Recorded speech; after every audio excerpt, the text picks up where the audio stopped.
All right. So we are live for a new and suspiciously unlisted scene for Lost Cub so that we can get up to the deepest, darkest conspiracies. Or, just hang out with people. But, whatever works. Whatever works, right? So, as we set scene, let's figure out where Lay Anton is at and what he is doing. Precisely. All right. So, what my plan is, I'm gonna go over and visit Carla first for my plans.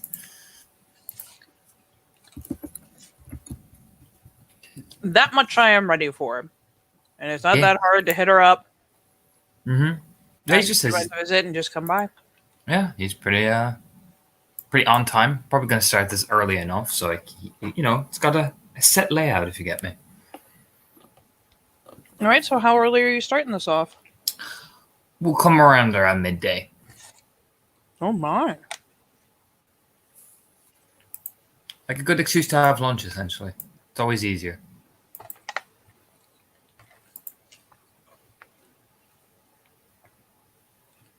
All right.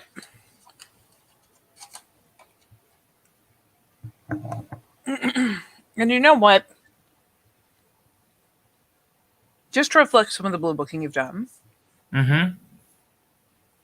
it really does work out nicely because you need to go by the house anyways. There's a couple boxes of wine for you to pick up, as well as a you pray, you hope, very fat check in support of the lot box itself. Mm-hmm. So multi-purpose, two birds, one stone. Boom, networking. Oh. Oh, Mother Dear loves the idea of a place where she can start kind of soft rolling out wine and see how it sells, and no. He expected. Admittedly, these aren't the most refined palates, but that's all right. As long as it sells. As long as it sells, let her know what people say. She'd love to hear the feedback. You know what? I'm trying to be a bit cheeky. I'm saying, well, he'll be that charming self. He'll probably say, since he's probably going to go to lunch with Carla, maybe even have it here that he could try it himself. Just to get it's that cheeky. It's just being, you know what I mean. Oh yeah. So the glory is that when you roll up, Carla is the one who answers the door this time. And she just throws you the most amazing look while holding up a wine bottle like, really? This is a grin. Why not? Who doesn't like wine with lunch, Carla? I mean, I suppose people who aren't used to having wine with lunch. Exactly. You gonna invite me in? Are you like a vampire? Yeah. It's really awkward I'm in the daylight though, so I need to get in as quick as I can. I mean, you've been invited in before. Doesn't it hold, or do you have to ask new every time? According to the movies, you gotta repeat ask it. I mean, it's kind of really awkward catch-22. Yeah, I know. It's kind of an awkward catch-22. Grinning as she's leaning against the doorframe like, man, that is awful.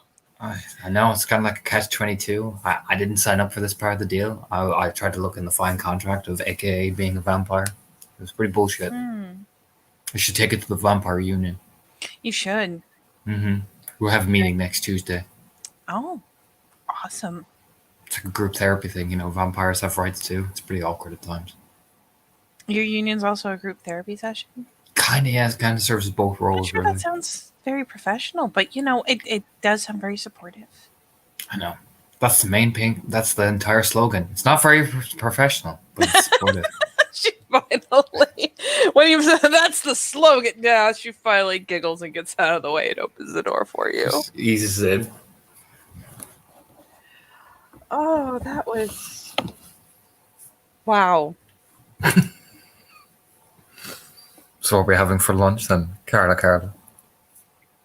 Well, if you're lucky, we'll make it up to my room, and you'll get what I already grabbed and put up there. Huh? Mom is Otherwise, we get dragged in and have lunch with my mom, and she starts just shoving you up the stairs. Your mom did say I have to pick up some things? Yeah, there's a couple boxes. I'll show them to you when you leave. He looks over. You just don't want me to talk to your mom again, do you? Nope. Why not? This is like, Amy's complying. Really weird to watch her even faux flirt with someone my age. And then I'm saying, continue shoving him up the stairs. She has not stopped. Oh yeah, he's walking along. She's flirting. It's that rich lady flirting. It's that it's utterly shameless is what it is. And don't pretend you didn't notice. Only advice for you, darling. The fucking look. Grinning, looking over. What? There's no right answer here. There isn't. I only have eyes for you. Just walking backwards, smirking at her. Oh my god. She finally grins on the second go. Very little bit. She's trying not to. Oh yeah, I could walk into her room like, oh, I get wine with lunch now. I feel so classy. Oh, you have no idea. We You have are no going idea. to be the very pinnacle of class. That's what I need. And you know what's classy? What? And she points over. Having to essentially make your own food because it's fancier to have it deconstructed. Yeah. Yeah, that's how we're doing this. Yeah. Oh my. And just the nod of like, yeah, don't even look at me. This wasn't my idea. Oh my. Just looking over, smirking. Oh yeah, it's essentially like, look, these probably would have been very nice fancy sandwiches, except that, it's fancier to get your food deconstructed so you can put it together exactly how you want, aka make your own lunch, essentially. But everything is all set out, all the cuts, all the cheeses, all the toppings, all the condiments. Anton does that thing that fancy bread. Anton does that thing that people who are not accustomed to wealth walk over and like, ooh, look at it. I'm gonna try this one, and this one, and then this one. Do you know what I mean? Proceeds to put half the tray on 2 pieces of bread. Pretty much, it's like, oh, and then there's this. Ooh, look at this cheese. Ooh, it smells funny, but I'm still gonna try it. Do you know what I mean? Yeah, she seems to get a kick out of it. She's not that above it all that she can't appreciate that Anton's just like, ooh, this cheese is. He picks it up like, ooh, that's stinky. I'm gonna eat it. Pretty much. Pretty much, yeah. That's exactly what he's like. Oh, she picks together something for herself, does like an open face, like, grabs one side of her, loaf, because it really is like you get your own little fancy loaf of bread. It has the bread, and you got different types of butter and different types of things, and it's just the spreads and the toppings, and maybe you want these different, maybe you want the malt vinegar, maybe you want the fancy oils. Yeah, whatever. It's all there on a massive tray. It's ridiculous. Do we get music with this, Carla, or does like some waiter gonna walk in going, your entrees? So, I mean, it'd be silly of him to bring the entrees when the entrees are already here. But she holds up a finger. I can do music. I don't know the words, so assuming it's just that I'm just assuming there's a butler just like waiting, like vibrating in the background. Yes, we do still have staff, and no, he's not vibrating outside the door. Fuck. I thought he would be. I thought that this was literally his deal. I have a button for that. And she reaches over and like grabs the remote, turns on the fucking built-in sound system. You have a button, the butler button. I mean, essentially, he's got an app. You have a butler app. Yeah. Press it. No. Oh, come on, just once. Anton. Come on, I've never heard. We have made jokes about the butler. He's answered the door before. Yeah, but that's answering the door. That's like his job to answer the door. His job is also to come up when I need something because I've hit a button to tell him I need something. But we don't have glasses for the wine. You do have glasses for the wine. They're right there. Yep. Just looks over, just pushes pushes the glass off the table. Like literally just smacks it off. Yeah, just tips it off like a cat. You know what I mean? She just like does the little jump and yelp. Anton! What? It dropped. Now you need something. Oh my god. She snags the other one. I am not calling him up to replace the glass that you threw on the floor. I didn't throw it on the floor. It fell. Jesus. I literally just watched you swat it off like an oversized house cat. You made eye contact and everything. I did. Because I wanted you to push the button. I'm not pushing the button. Does that sit in the table like so? Does it like, oh, you've ruined. This entire day is ruined. The entire day. Look here, Aiden. No, he's not. No. But he does give her that little fucking like, what? Why? Why couldn't you indulge me this once? No, if it was Aiden, he would have stormed out by now. Oh, she pulls out the fucking. She uncorks the wine and pours the wine in the remaining glass and offers it to him. Well, he But takes hold it. on for a moment, like, I swear to God, if you throw this on the rug and stain it forever, I will I'm not- never I'm not forgive you. I am not that suicidal. Okay, good. Let's go with the glass. And then, like a classy young lady, takes a swig out of the neck of the bottle. Sets it back on the tray. Look, he may fantasize about having fancy food, and she gets a kick out of taking a swig out of the neck of a wine bottle. Like a fucking heathen.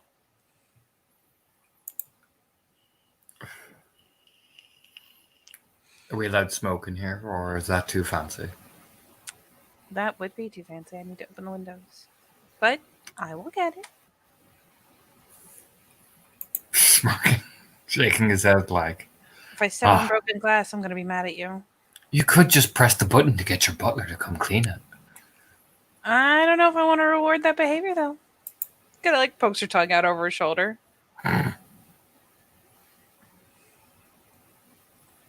You don't give someone who throws a tantrum what they want. They just learn that they should tantrum harder next time. Not throw a tantrum. In fact, that was the opposite of a tantrum.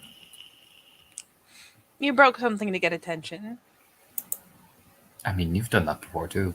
Of course I have. The glance back like, duh. I was just following your example, Carla. Jeez. You weren't here for that.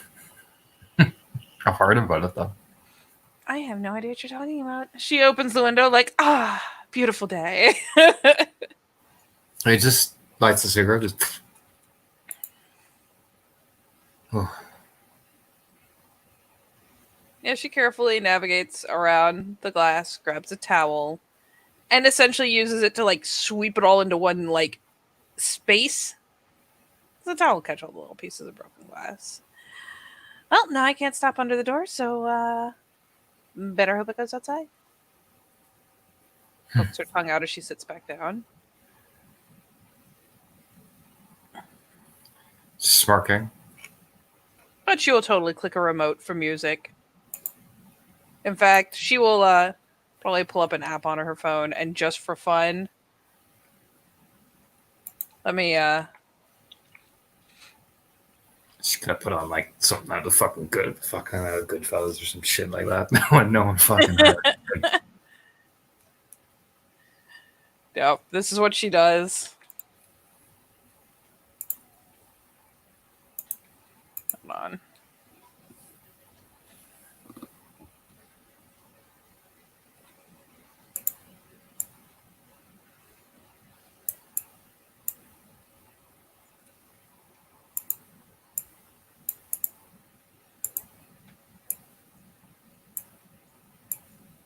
Yeah, fuck it. Here you go.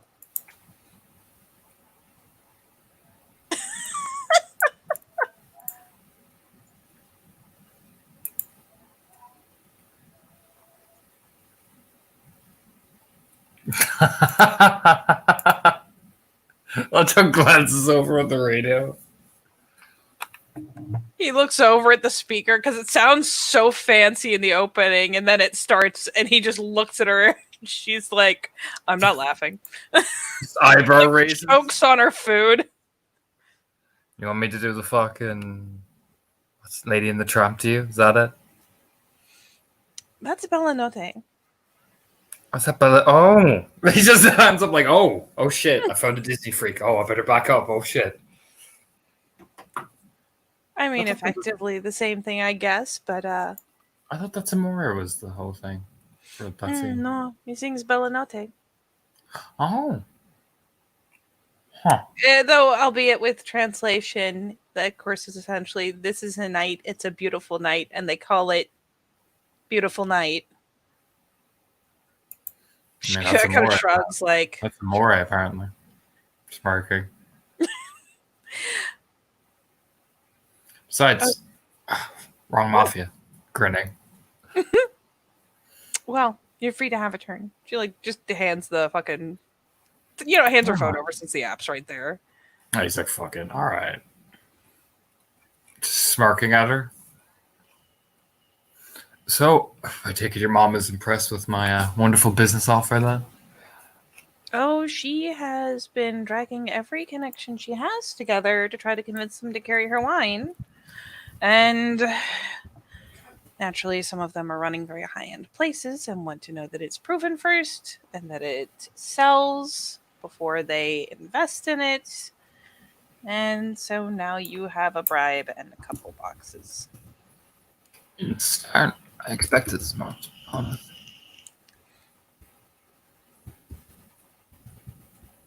This fucking song is killing me.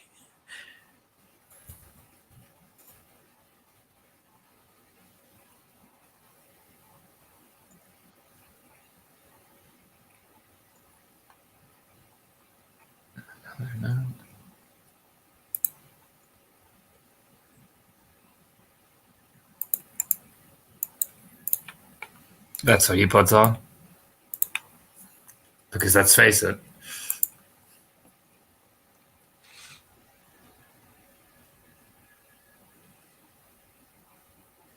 Yeah, her response was essentially, "I thought you wanted it to feel fancy," like teasing him.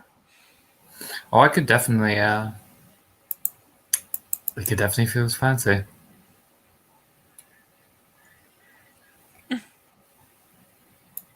Might not feel fancy when I took you to dinner. I felt fancy last time. Good. Was the entire point. You did put on a whole tux and everything. Hey, you liked it. I did. Apparently, I clean that scrub up pretty well. You do. Had the hair slicked back and everything. Well, recently trimmed, anyways. She kind of like grins over at him as the curls are slowly coming back. Yeah, I mean, I did it just for you. I was like, shit, I need to trim this bad boy, and yeah.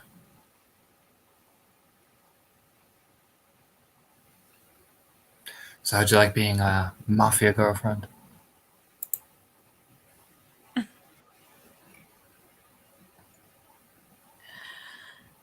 I mean, if it's like that, not half bad. I could be a trophy wife for that. Could like pokes her tongue out. You know, I thought it was good. It just grins over. Oh, really? See, this is what he puts on the second link. Oh Lord. All right.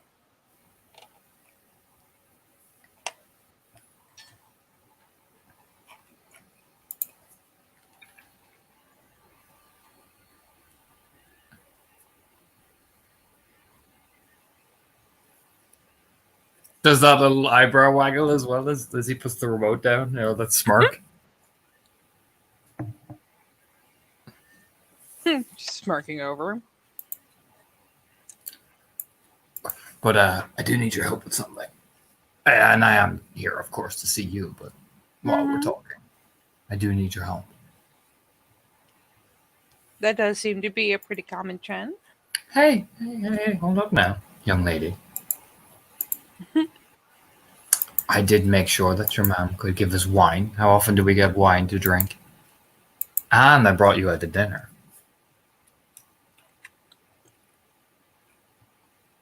I don't know. You had a pretty high tab. Dinner might have only covered that. Excuse me? Grinning. I paid for the whole thing. For months of not being free and oh Carla, hi, I'm here, but can you look up this thing for me? Hey, to be fair, I piqued your interest and I gave you a reason why you would. And I gave you plenty of writing material.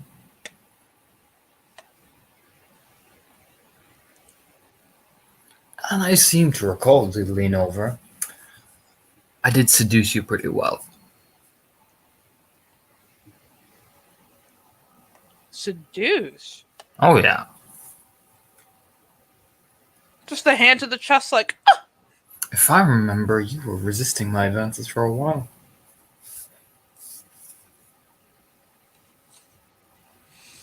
I mean,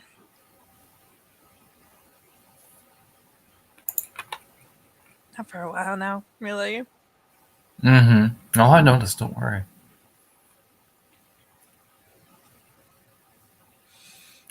I seem to remember even when we went to visit your friend in the hospital. Mm-hmm. Oh, I remember. It's been a while. Oh, I remember. Good. Little cheeky smile. Remember Poor you take- janitory closet. You even taking me to your prom.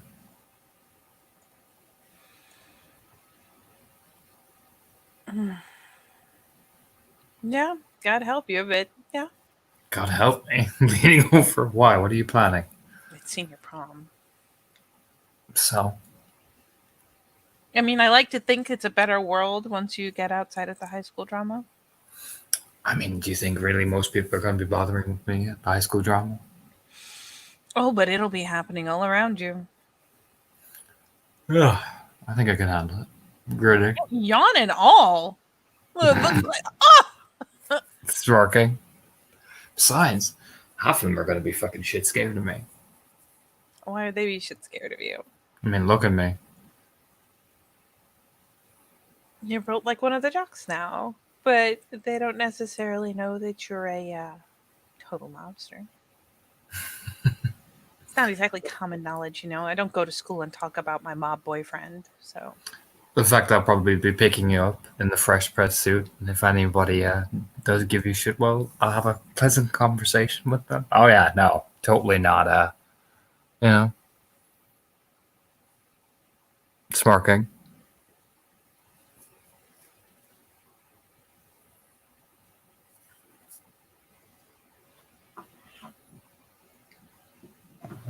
You're actually planning to relish this, aren't you?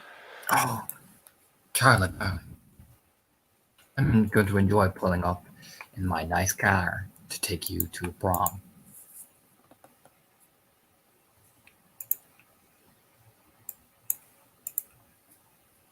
So, speaking of, how did Yeah. yours go?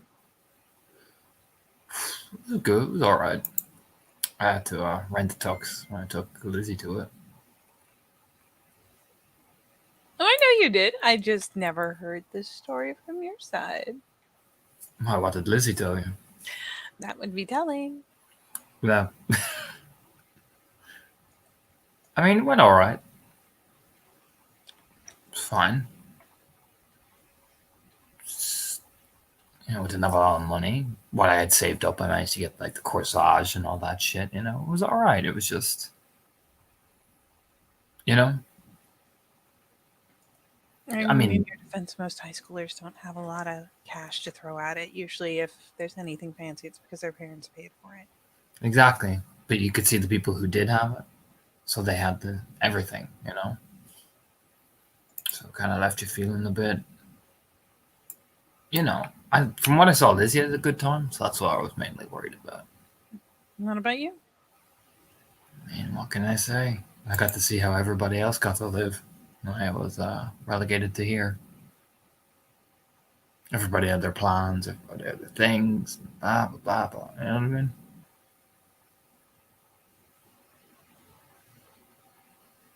Seems like a lifetime ago now, really.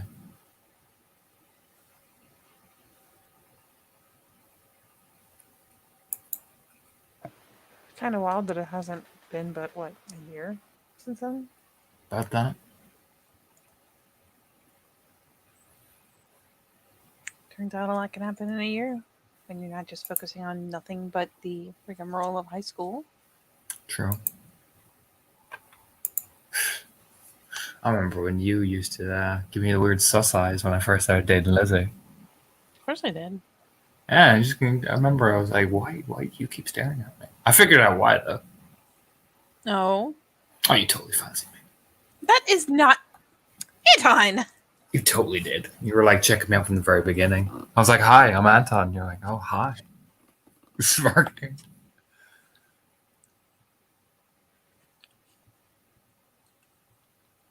Makes for a nice fanfic. You wrote a fanfic about me? No, I was saying that what you were talking about was clearly the fanfic version. You totally checked me out at least a couple of times. I saw you.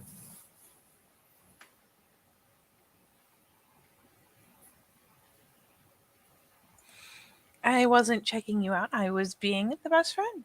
I also remember your boyfriend. Well, one of Yeah. them at the time. I did have one of those at the time too. Mm-hmm. Further reinforcing the fanfic levels as opposed to the accuracy.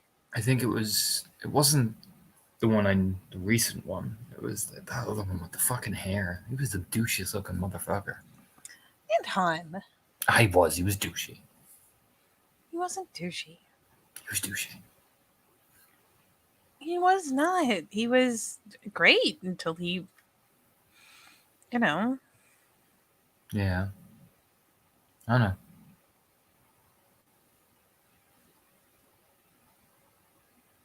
So, yeah. Remind me, Carlos does not know that he's dead, right? I don't think so. No, I think, what was it? She knows he ran off or something, essentially. I mean, he essentially disappeared with his car and everything left behind. She knows what the likeliness is that he's still alive somewhere. Mm-hmm. But she doesn't know, like, absolute fact that he's gone. Ooh. You ever wonder about it? I mean, she just kind of shrugs. Of course I do, but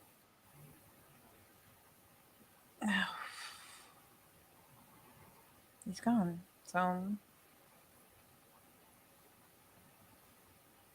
right. thinking about it is just, I don't know, it's depressing. So I try not to. Nobody's talked to you about it. I mean, yeah, back when it happened. It's just I had some rumors, not much yet, so I was curious. What, recently? No, back then. Oh, yeah. No, there was all manner of rumors, but again, she just kind of heaves the shoulders up. But whatever did or didn't happen,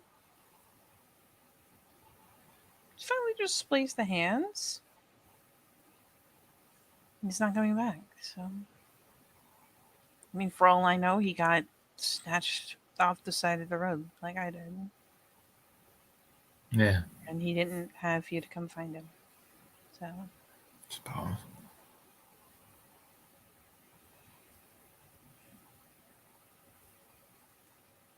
so yeah, on anything. How is the wine? It's not bad. How is the wine, Genuine Case? Is it shit or is it alright? I mean, it's not garbage. It's not bad. Yeah, he just said it's not bad. Not a wine drinker, but it's not bad. Honestly, I'm not either. Mom see is how it's- scandalized, of course. We'll see how it sells.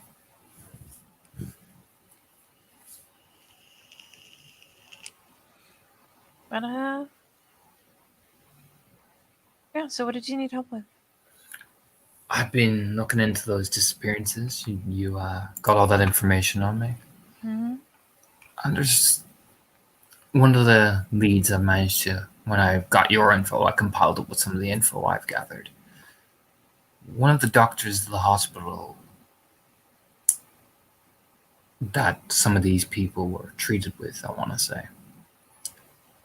There's a lot of gaps in his background that are making me suspicious.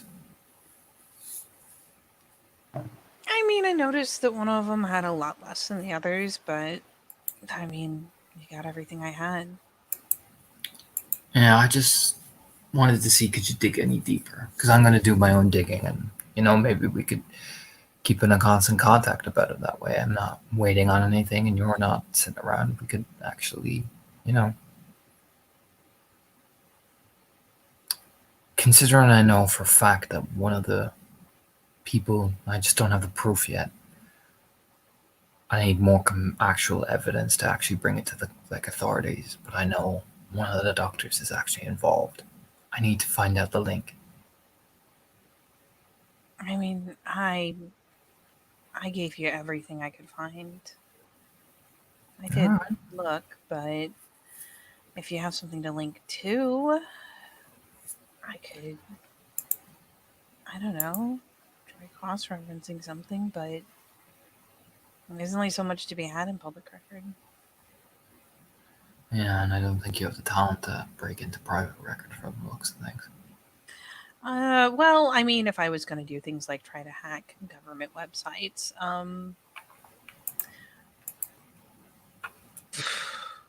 I probably wouldn't. You don't know. I'm gonna take it you don't know anybody who could, right? Just because it's a teasing smile. I mean, of course I do, but You do. Kind of eyebrow raising, like what? I mean, Sure. it's not what? It's not cheap, and it's not something you do for fun. But of course, there are people out there who do stuff like that. Oh, I see. I thought you knew them directly. I was about to say, what have you Oh been God, doing, no! Personally, no. Carla? I mean, I know I'm, she leans over. I know I'm dating a mobster and all, but no, no. I just know where to go if I need it. Thing is, it's not the kind of thing you usually need, unless it's for a very good reason.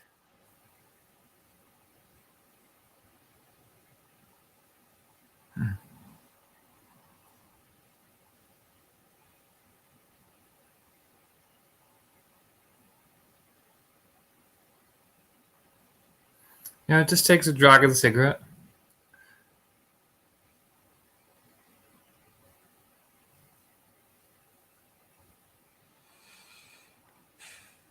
So, I really did take my time on all the stuff I gave you. It's why it took forever to get you all of it in paperwork, but It just gives her hand to pan. Don't worry. Just means I have to approach this from a different sort of world now.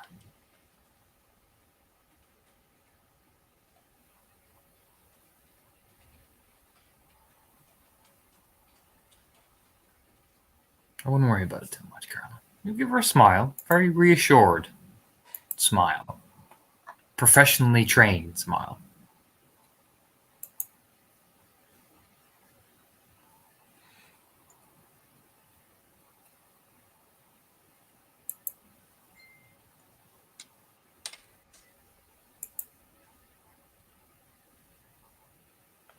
I guess that was it. Just trying to dig deeper on the guys at home. Yeah. Considering they're part of the problem. Anything you want to help? Need help with? Really, me? Yeah.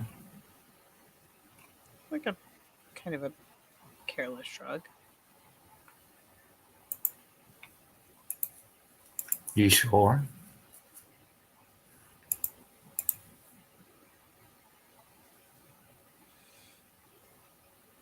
I mean, sure, there's always things people need help with, but I don't really think you're.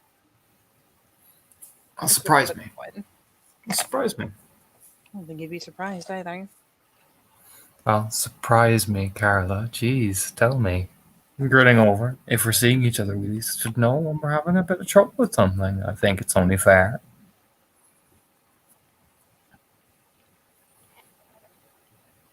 I mean, you already know I don't really go alone anymore, and Mm-hmm. Something happened. besides the obvious, Recently. no, no, of course not. Okay. What's up? I mean,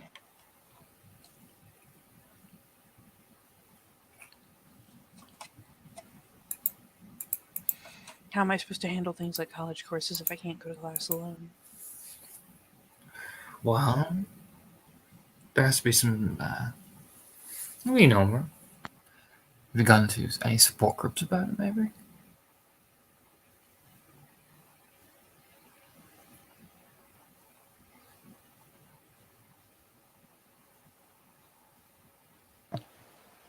There's a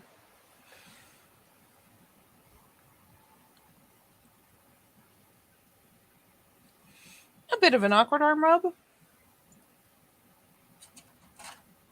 I mean, there are things for people. I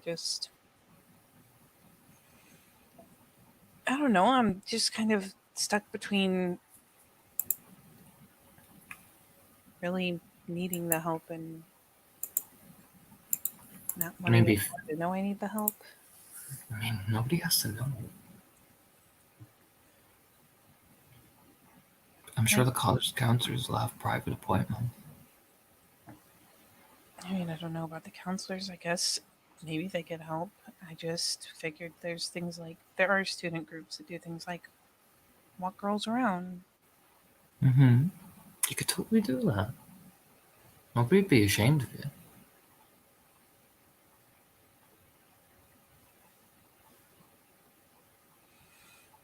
I know it's exactly the kind of thing that my parents would do. At least that mom would do, without thinking twice. Mm-hmm. But what's stopping you?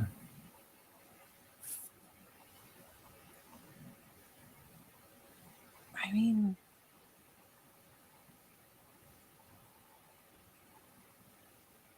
I know being freaked out is normal after what happened, but no matter how many times you say it, it's not like you can just not be kind of ashamed of the fact that you need to go and ask someone to hold your hand and take you around everywhere. Hey, put his hand on hers.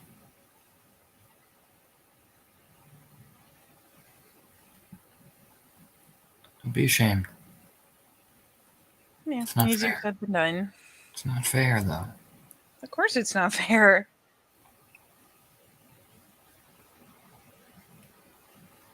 It's not about being fair. It just is.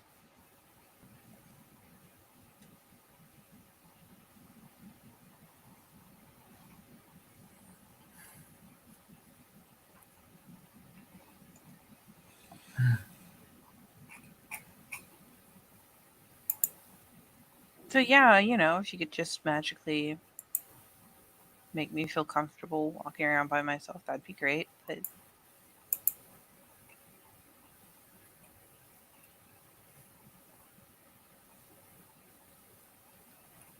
chances are pretty slim.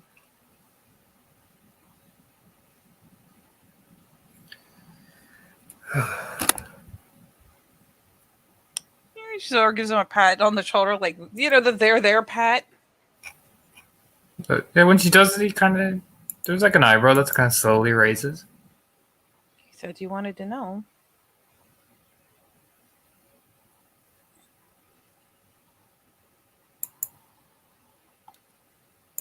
Sure.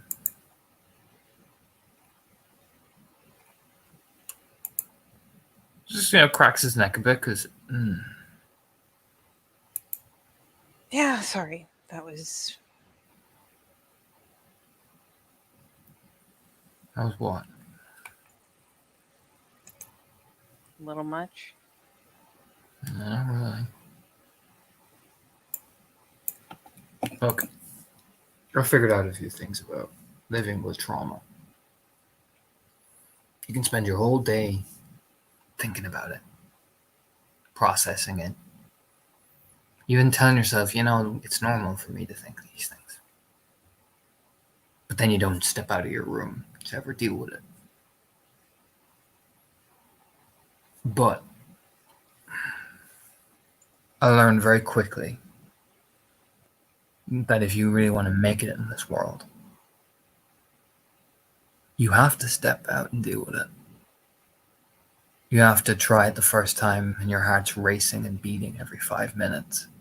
Hell, you might even run down the street the first time. Check your watch, check your things. You do all sorts of strange things just to make sure and tell your mind that you're safe. Second time you don't do it as much, but you still watch. By the time you're on the fourth or fifth, your eyes always wander. But you know where your legs are moving, you know the paces you're at, you know every corner, every street.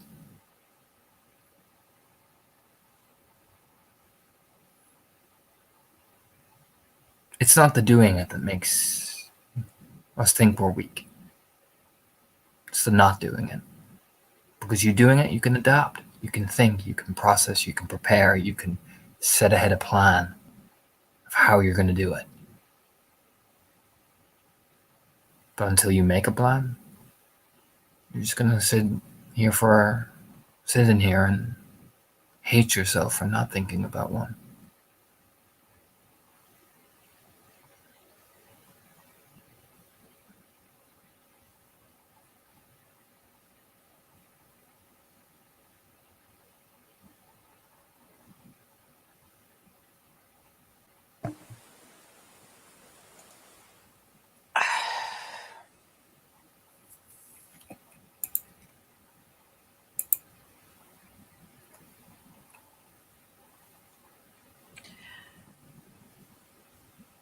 I've tried.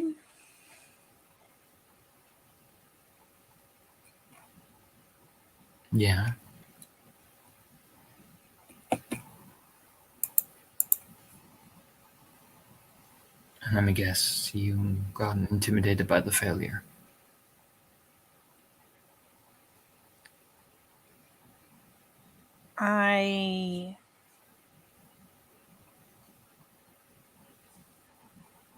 It's like, oh, the hands are kind of like.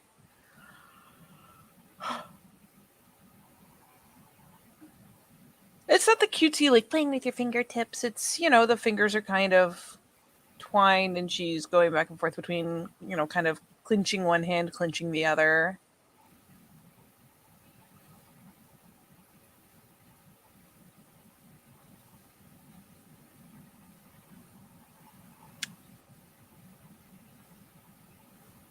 I had a panic attack and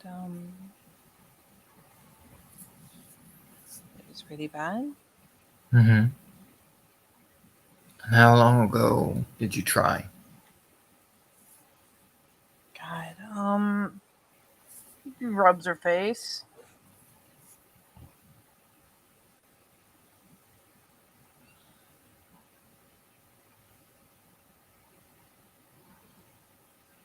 It's been a while ago now. Not like back when it all first happened, but it's been over a month. So, this is the first time you've done it. And there it is. It's the hardest time. Like I said, first try is always the hardest. But if you throw in the towel now, you'll never stop having a panic attack every time you do it, or even think about it happening. I mean, it's not like it was walking alone that did it. I just stepped away a bit, stepped out of the store. One step at a time. Didn't try to overachieve. I didn't try to do anything crazy, but somebody walked up behind me because I was standing in the middle of the walkway and, well, not.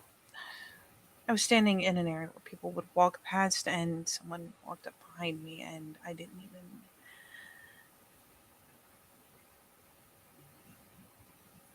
Mm-hmm. And these are the little things that do that.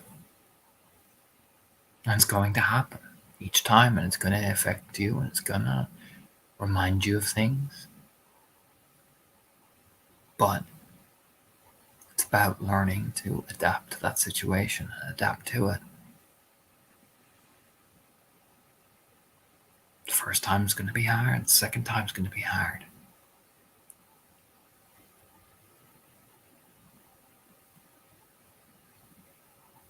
But to throw an entire experience away because you're afraid of what might happen. Then the people who did that horrible thing to you, well, then they've won. Because they didn't just take you, they took everything about you away.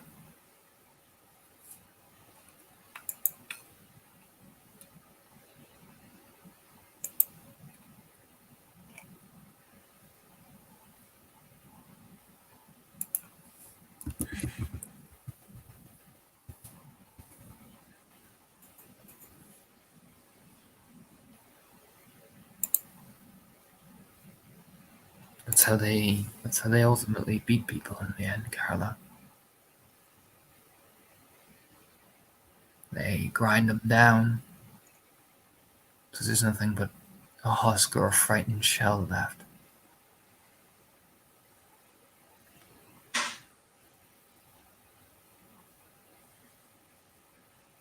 And then it becomes just so easy for that sadness just to become like a pit.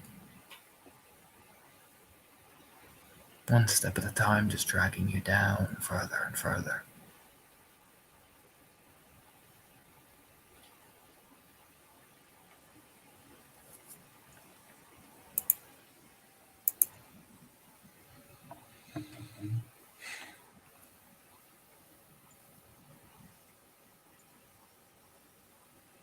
I mean, is there even a baby step for being able to walk down a sidewalk?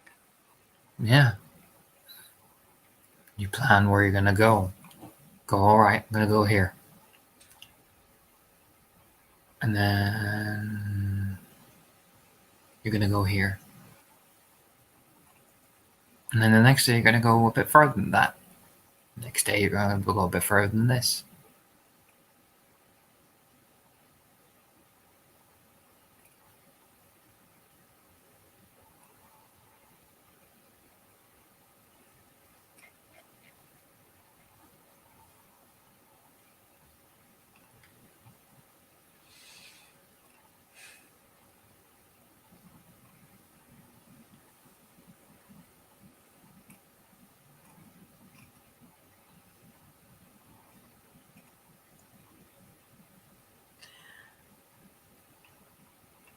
Yeah.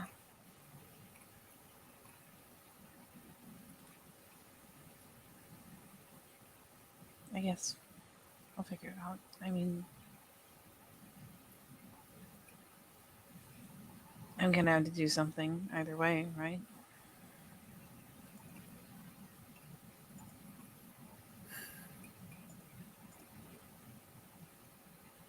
Because either I will have to find a way to do something about it, or I won't be able to go to classes. So Exactly. So just plan it step by step. Day by day.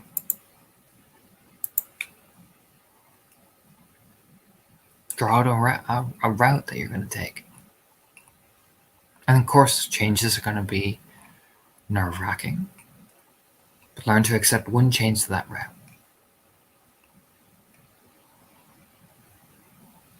I mean, I've got to make it to the first point on the route first. So That's what I'm saying. Step by step.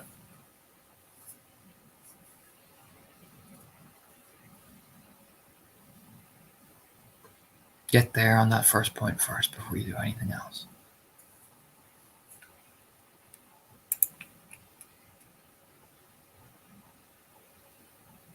yeah.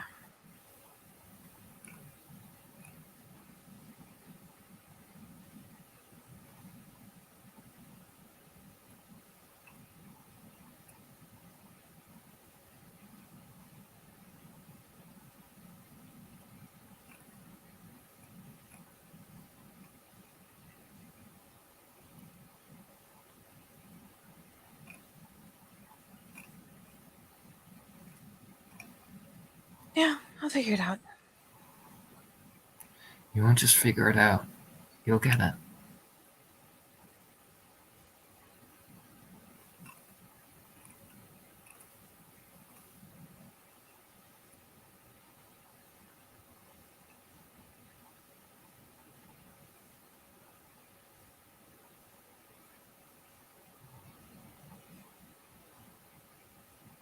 be right.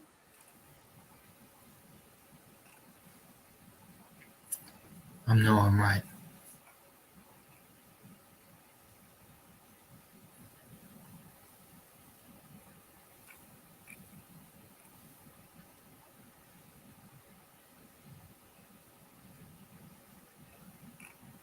Seemingly confident. I know a strong person when I see it.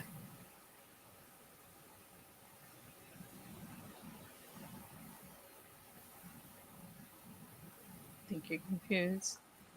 No. A strong person like you wouldn't have told me what they're feeling like. They would have just simply consigned to it and yeah.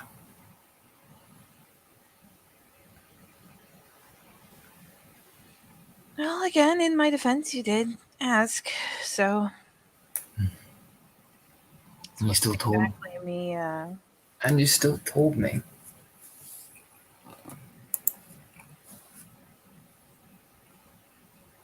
I mean, who else could I tell? You're one of the only people who gets it. Still a big thing to even talk about it. I know some people who don't tell their closest friends what's really going on.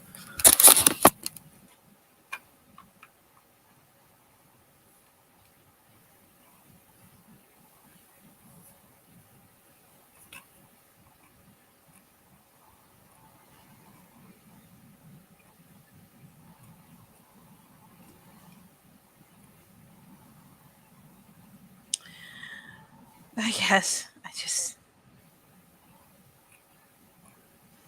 Doesn't seem like that big a thing. The only person I've actually been able to talk about everything that happened, anyways, so. The fact that you can feel like you have somebody to talk to about it.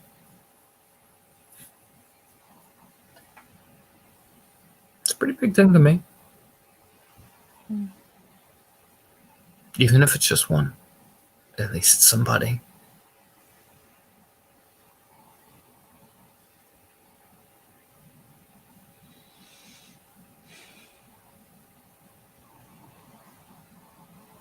So it's a pretty good one, so. It's a start.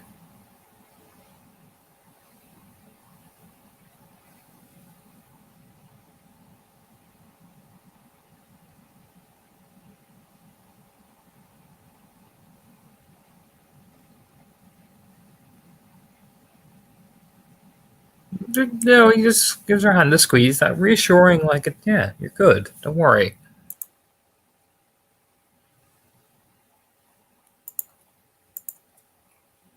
She finally accepts it and there's a soft smile.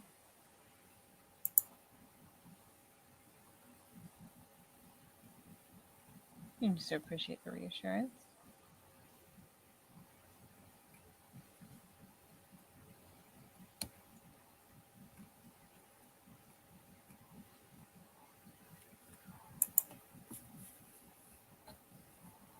I wouldn't worry too much, Carla.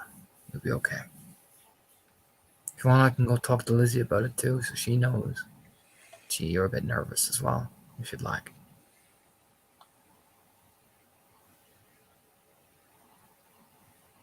We've talked about it some. Just But does she know that you have panic attacks?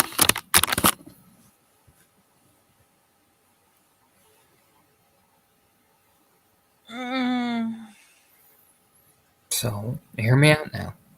I mightn't always be there to drive down, right? I could be a mile away. But she's in that college, right? yeah. So, I could talk to her about it. Put a suggestion that she come and talk to you. Be the middleman.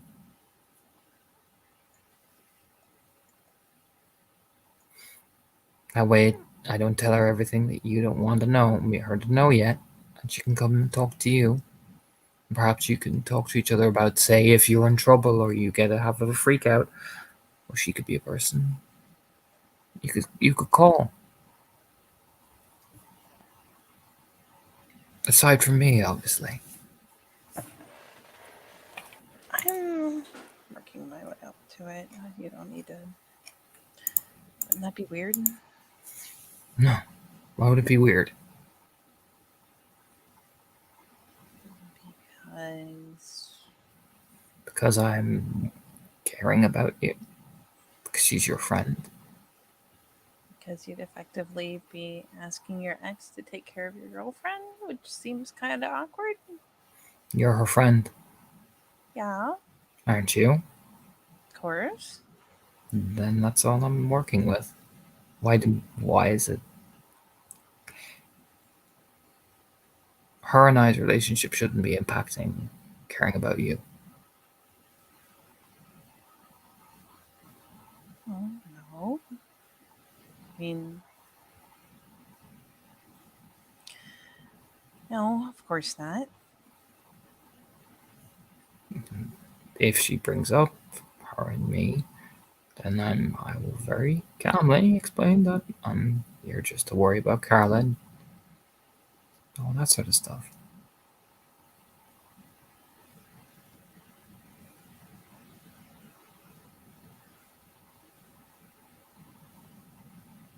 Because I get the impression. Lean over. I don't think you'll actually will talk to her about it. Because you get too nervous. Me, too nervous. I get that distinct impression reading off you. I'll be fine. I can do it. This gives her that kind of like lean over. And it's okay to admit if you can't, you needed some help doing it. Thankfully, Lizzie's one of the people I don't struggle as much to talk to. We've talked some about it. I just haven't gone into the details and how bad it is. Okay. So Okay. it'd still be someone who would be close by. It would.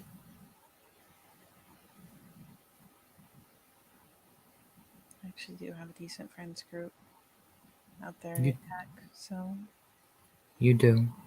as long as I go there, it Don't should be okay. don't base all your college choices on where your friends are either, young lady. I mean, Gen Ed is Gen Ed. You can always transfer later. Okay. Just saying. I mean, because we could totally add the complication of me going off to I don't know, Harvard or something by myself. That wouldn't exacerbate anything. No. But if you want to chase your dreams somewhere, don't sacrifice them.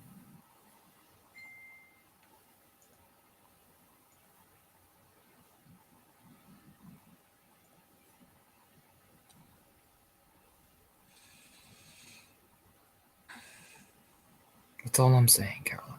I'm not trying to shove you off anywhere. I'm just saying. If the only reason you're going to tech is because of your friends, not because it's what you want to do with your life. Then it gives her that imploring stare. There's a reason why Lizzie moved back from New York.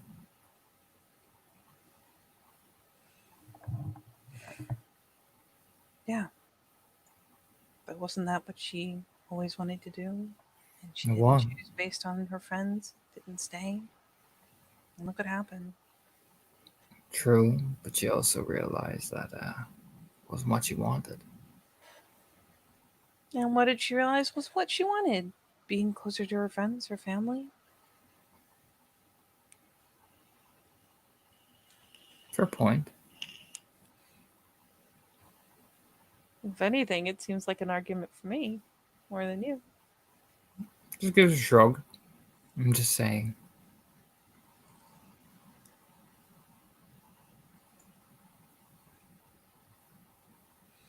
I know. I get the point. I just Just because it worked out for Lizzie, that doesn't mean, do you know what I mean? I'm just saying, don't sacrifice your shit. unless I take a skip year, I I can't go out to some place I've never been before with nobody I know. Not like this. Okay. As any of the courses you want to do in tech, the ones you want to do. I mean, like, no matter what major or minor or bachelor's you go for, you've still got to get through the general education courses. So you can take those anywhere. I can take them online Mm-hmm. as long as the credits transfer. Just kind of shrugs. Takes a good school. The credits will transfer. All right.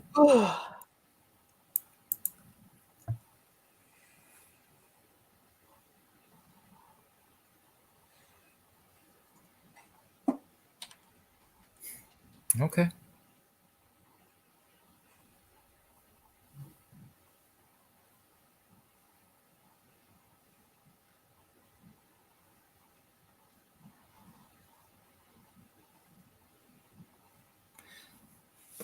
You'll be okay.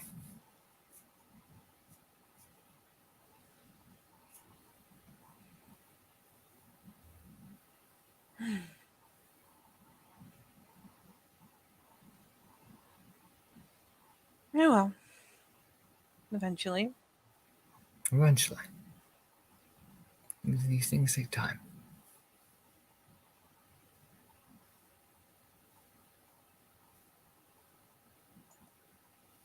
Yeah. I gotta go do some work, unfortunately. Duty calls and all that. Yeah, of course. I'm glad you talked to me, though. Yeah, that was pretty much the most awkward thing to ever happen. Oh. Peck her hand. I'm glad you felt comfortable enough to talk about it with me.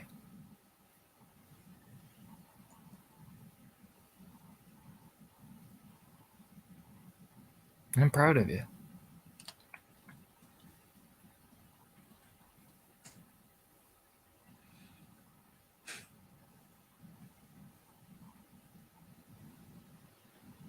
Thanks. Peck her on the cheek, very gentlemanly.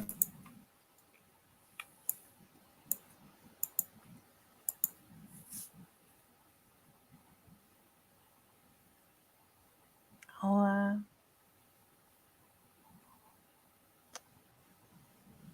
I'll let it all kind of settle. Work on my book. Plenty to write on. More than enough. I'll then go take a relaxing day. I'll be around eventually. All right.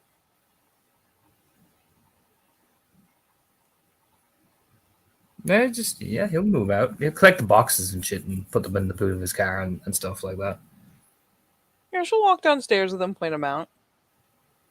Oh yeah, he'll do the goodbyes and all that. He will send a Renee a text that, like, when you're actually awake, not when you're sleeping, half sleepy. Message me. We got some work to do, and he'll head over to Blacksburg. All right.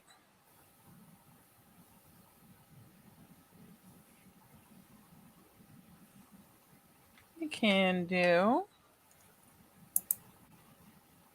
Besides, it can cut some time, and because Renee will be in Blacksburg, and you know what?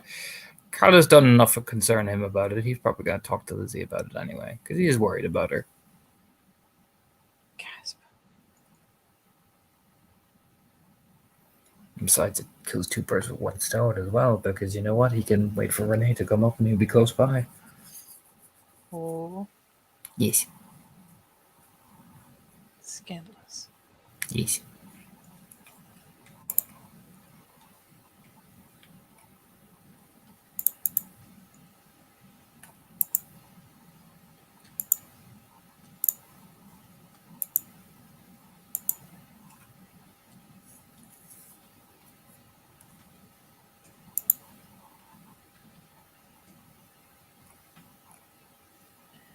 All right.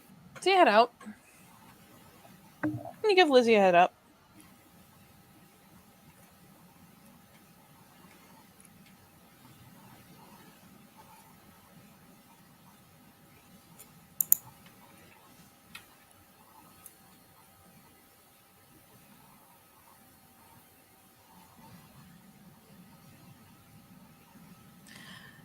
Let's get Lizzie.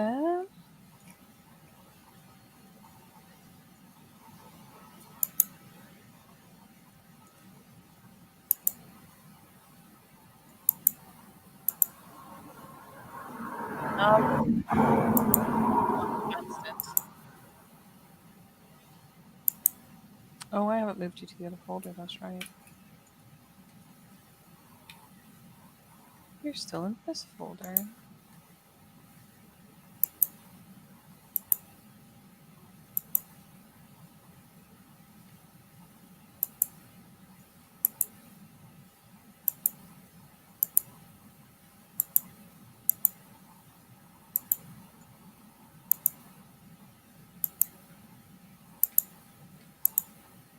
So sure enough, you can head out. Liz will give you a heads up. She will react, respond.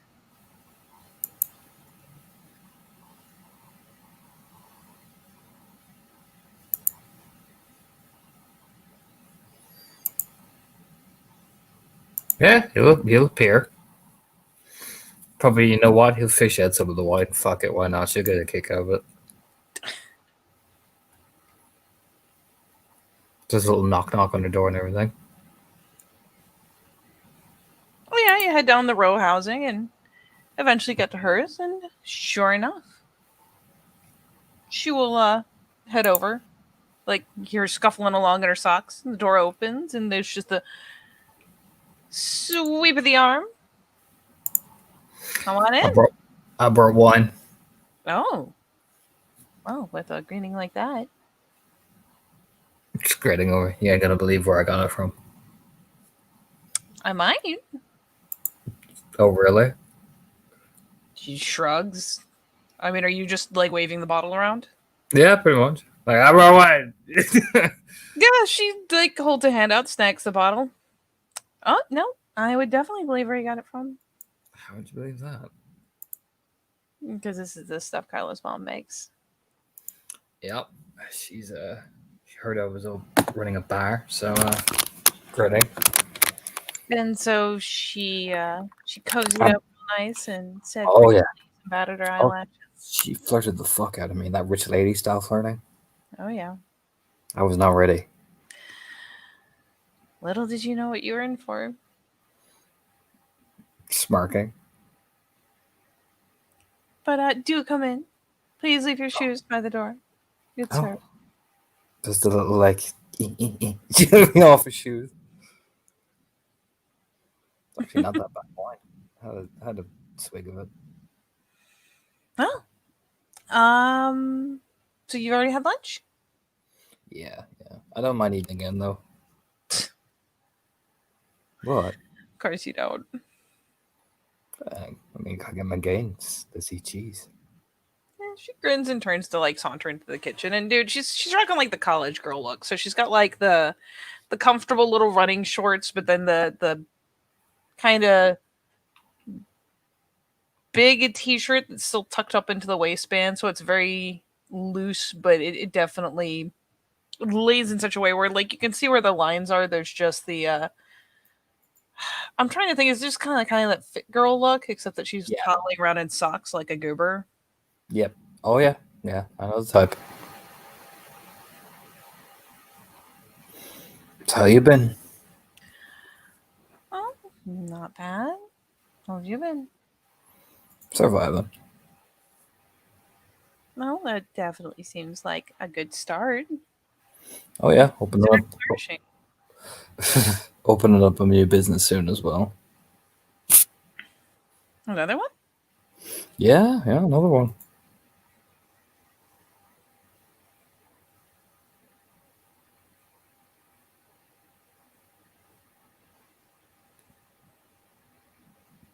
And it's looks pretty good. Money should be pretty good too.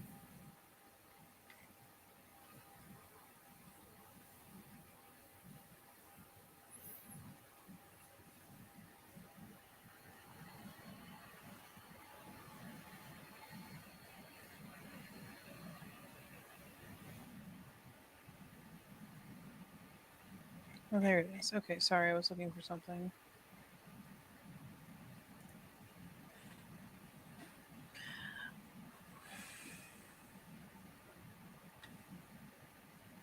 All right, I'm sorry. Say again. Looks like it's gonna make a lot of money. Well, I hope so. No, yeah. I don't think you'll be grinning over smirking. I don't think you'll be stopping by that place. Oh, Yeah, no, I don't think it'll be your kind of place. Just says looking at that, that's like, oh my. like glance over her shoulder. Like, really? It's just not my style. Well, how many strip clubs you been to? The head kind of bobbles a couple times. Like, if you're young lady, Lizzie. Been to strip clubs, really? I was curious. Eyebrow raises? Now that is surprising. What? I was curious, and I don't know if you've noticed, but I do art school, and Well, what strip clubs have you been to? Leaning over. what? What? I mean, don't read too far into it. Oh no, I'm reading. Too late. I've got my reading page. I just wanted to see what all the fuss was about. You Who'd you go with? know, nobody you know. Try me. He was in New York. Oh, I thought it was here. I was like about to say, oh boy. No, no.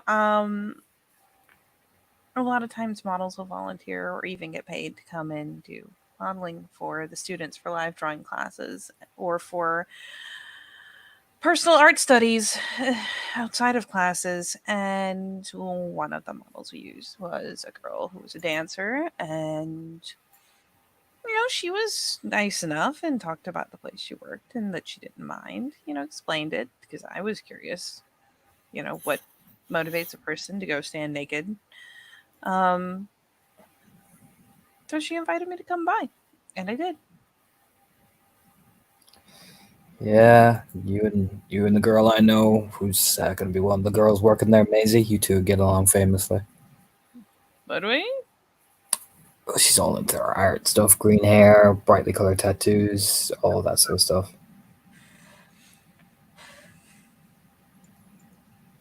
She's Committed on every level. oh yeah, loves all that stuff. I'm surprised you haven't looked at me funny for saying I'm getting involved in the strip club. I don't know that I have any right to judge. Oh really? This leads forward like, oh really? So this is confession time. Is that type of lead? Oh really? Yeah, really. Why is that? For one, it's not nice to judge people. Let's just start there, right? Oh, okay. Well, morality aside, I mean, morality aside, I admit I'm kind of curious how you got into the strip club business, especially since I'm pretty sure you can't possibly. I guess technically you could legally be an investor, but yeah, it's kind of awkward and weird. But then again, considering the other things you have going on, I'd count this one as a good surprise. I mean, the girls, all the girls in there are voluntary. They're actually some of the girls that we helped rescue. So they're off the street, and they actually have a solid, decent paying job. That's our big priority. We actually provide these girls with security and a proper wage. And a strip club. Hey, it's better than being on the street off on their back, isn't it? I mean, yeah, I guess so. For some of these girls, it's the first it's a job that has stable wages, stable things. They work whoever they want. No touching rules if they don't want it. They finally have the choice, and it's their choice. If they want to do it, then they want to do it. And if they don't, cool. But they can work on the bar staff. They can do all these things. Just because it's a script, yeah. Just because it's a strip club doesn't mean they can't make their money out of it. Pacey means to open. Okay, I was just curious because the lockbox is very explicitly not a strip. No, but you'd have bars at fucking strip clubs as well. I've Oh seen yeah, them. you would. You would. Yeah. I was just trying to figure out because he's talking about like, oh yeah, all the staff are these girls we rescued, and I'm like, that sounds. Let with from Lucky and fucking thingy because they definitely. I imagine they'll definitely use some of the girls that he handed over to them. Because I remember he handed over a bunch of them to Roxy. Yeah. And one of the people who's probably going to be like the main, like I said, I've worked it to help as much people as I can. I'm sure it's a strip club, but at the same time, I'd rather take them. I'd rather them have a thing that has a solid job than them being on their back and put in such fucking vulnerable fucking places that you wouldn't even believe. You know, I'm gonna choose to believe so that we don't have to explain it. Kind of grins over. Besides, it's not like I own the place directly. I have a partner share in it. I get a certain percentage, and I provide security.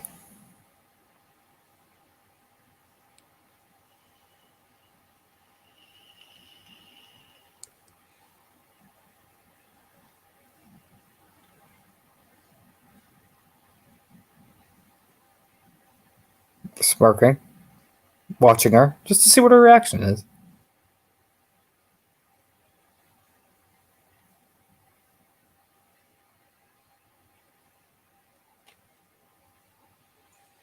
I mean,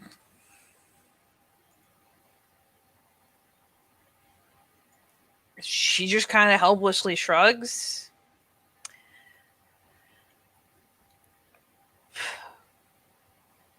You know what? A lot has changed since I left, and if this is your thing and you're helping people,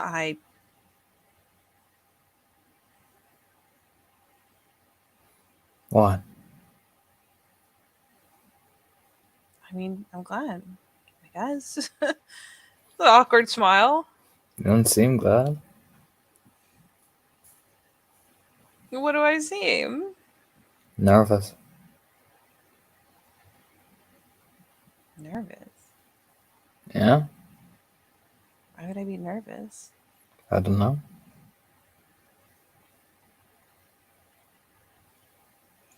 Not nervous. A little surprised. Not as much as I might have been if it would have been, I don't know, it'd been the first thing you told me when I got back. But No. This is a recent development. why a strip club? Out of curiosity. Comes along with some of the business people we've interacted with, and they want to make a deal which can provide us a lot of money. And I figured, well, we've already set up one thing for other people. Some of the girls said that they would take a job that they wanted to do and keep some of the, a slow change of pace away from hooking. So, strip club. All right.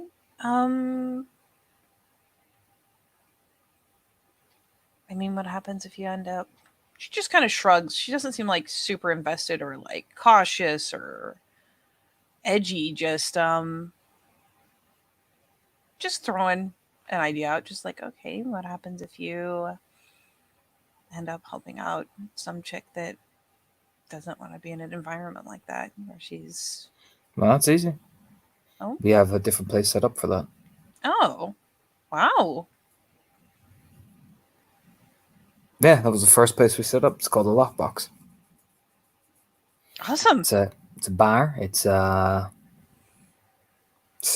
that environment at all. In fact, it's the opposite. The opposite. Yeah, it's a bar, waitressing thing, restaurant, food. And the hell, I points over to the wine bottle. I'm getting fucking Carla's mom to invest in it.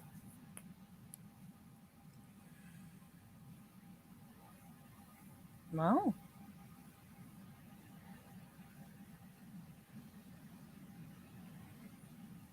So if they're not interested in that, well, then it's a simple rearranging. And the girls that work at the lockbox come from that exact same broken environment that they don't want to go back to. So they'll help out and do what they need to. Sounds like you've got it pretty thoroughly thought out. Yeah, that's why we opened that place first. Oh. Well then. Did you actually want to pop this open now? Sure, if you want to drink it. Smirking. I mean, as long as you can still respect me after my bout of day drinking. Yeah, I'll have to judge. In that case, more for me. Grins over. Just saunters back into the kitchen. So how's things been going at college? Oh, pretty good. Nothing. The teacher is one of my instructors or professors or whatever you want to call him. He's hilarious. He is super, like, I mean, he's almost like a real life Snape, except he's more grumpy and less, like, edgy. Hmm. Good guy, though. Just. God. Strange. I mean, yeah, he's like, I don't know, Russian or something. So he's got like an accent, but he is amazing. His work is amazing. Just nodding like, huh, okay. You noticed anything weird been going on? Like, You mean like besides just stuff that happens at college? yeah, besides that. I mean, not really. A lot of stuff falls under the people at college are weird. Any particular examples? Oh, nothing. Nothing too crazy. There was there's all this stuff, she kind of waves a hand around. There's periodically you know, the frets do the weirdest shit here and there. The sororities holding bake sales and fundraisers and the eye roll. Worse than Girl Scouts, really. Jesus. Okay. I mean, the strangest thing I've seen so far is a guy. I came out one morning to like have my coffee on the porch, and a guy runs by dressed as a giant banana, and another guy chases him dressed as a gorilla. And no, I'm pretty sure that was some frat hazing. You notice anything else? Any of your classmates acting strangely, like suddenly starting to fall off the map or anything like that? I mean, I guess it happens, but it's not strange. Some people just need time to adjust to college. Some people drop out in the first year. Some people drop out later or have, their lives going on. I haven't really been nosing into people's lives. Okay. I don't know. I mean, it just seems like the normal ebb and flow of bodies, All right.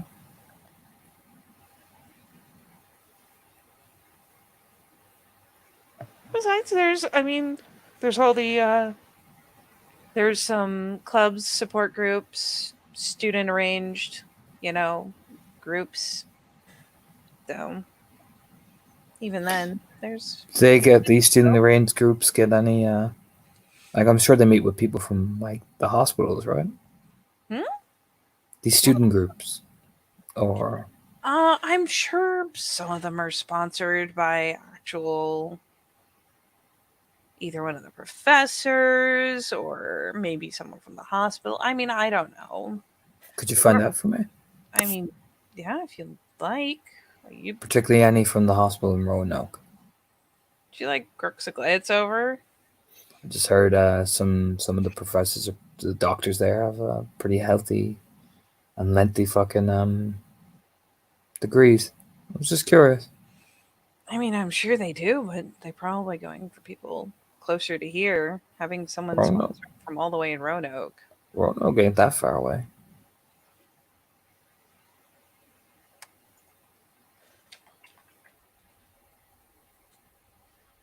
Well, let me check because I'm curious what the distance is. I'm still getting the feel.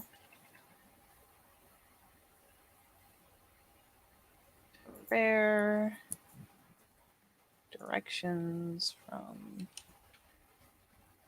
here. Oh, Jesus, no.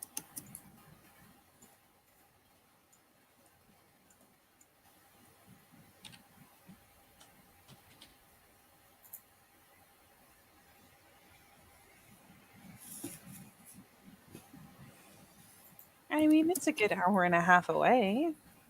It's not a lot. It's about 46 minutes, really. Sparking. She like throws a look over, like she's poured the wine and just coming over. Just how fast are you driving? Not that fast. I mean, an Beside- hour I could see, but Besides, they would probably have to put students on placement in fucking Blacksburg. It's only 46 minutes. And it's one of the bigger hospitals. I mean, by bus it's like an hour and a half. But Ooh, there's the who? you know, we do have hospitals here in Blacksburg, Oh, and just- there are doctors just- and nurses there. I'm just saying, Lizzie. Could you just find out for me? I mean, I guess is there. What's going on? Just investigating some things. All right. So What do you think I'm gonna find that you wouldn't? I just want to see if a certain doctor is appearing in these places. I have a suspicion about something. Is it something I should be worried about? Potentially. Okay. Does this doctor have a name? He'll list off the names, any of these 4 doctors. Jesus, hold on. Let me get a piece of paper. Brian Pratt, Gordon Bridges, Roger Ryan, Enrica Cabral. Saucy. All right. I'll check. Just give a routine check. It's nothing. It's nothing too bad. I don't like a routine. Look at every support group on campus. Yeah, routine. Sorry, I'm so used to talking to other people that understand what I mean by routine check. I mean, I get the idea. Just flicks the smile back over his shoulder. Just not exactly routine for me. But it should be a big deal, so no problem. All right. Just when you're with these looking into these support groups, just check around just to see any of the ones that are, I wouldn't say failing them, but on the verge of dropping out. Like ask around, essentially. I mean, Anton, I can check, but most people aren't talking to complete strangers about theirs or Look, Lizzie, I know you at parties. I know what you're like. I know you can get people talking. Yes, I can at parties, and I like to think I'm a very friendly person, but Just ask around. I'm sure Alright. there's plenty of people that talk about it, even though they don't want to talk about it. there are probably a lot of people that need to talk about it that don't. And I'm sure they have friends who are concerned about that. All right, I'll see what I can find. I Just do that for me, just in case. I wanna. It's related to those people that were going missing. all They're right. targeting vulnerable people. And you think they're particularly- going to Blacksburg? I want to see if they are. Jesus. Okay. One of the ties we have is to the Roanoke Hospital,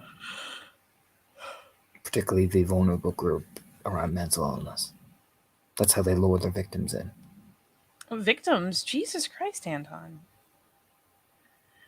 What?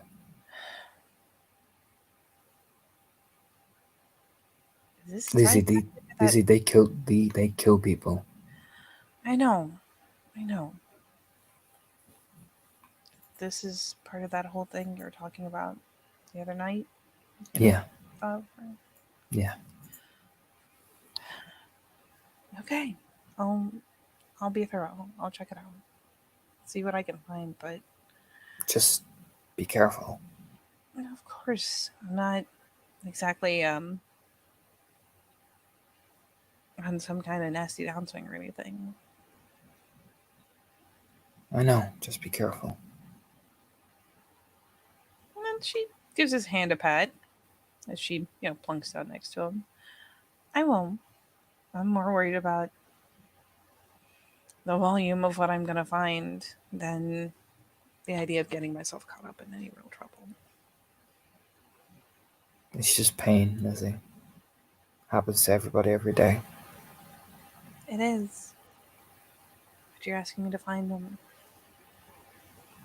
And it's gonna be a lot of people who are hurting. Because a lot of people, it's their first time away from family, it's their first time away from home, it's their Oof. taking care of themselves or trying to make new social circles. It's going to be a lot of people. I'm gonna use this line, and I know it's what you said earlier. It's like one of the cruelest lines I can use for my characters. But Anton, yeah, no, he really feels it. Because think about the magnitude of what he's gone through in a year. So he takes a slow sip. Must be nice. What? Just to have those problems. I mean, Anton, they're not everyone can cope. You say just those problems, but nobody likes to talk about how many students we lose in a given year in any college. Like I said, it must be nice just to have that in your life. I don't mean to sound cruel. I mean, it's not. For them, it's the end of the world.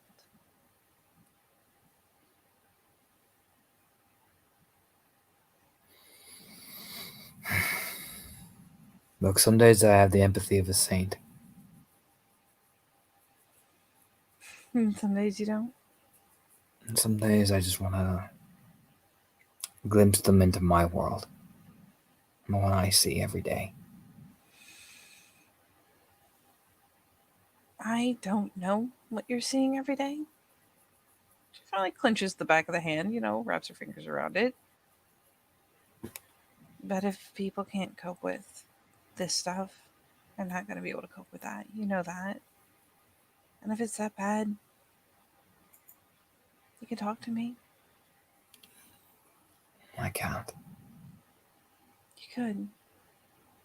I can't. Why not? It puts you at risk. At risk for what? Knowing. Well, unless someone out there is psychic and has some way of knowing that I know. You already visit. You already talk to me. How are they going to know what we talk about?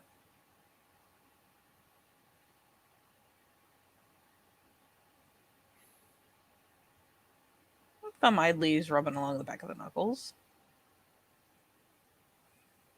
Still puts you at risk. I'm a big girl.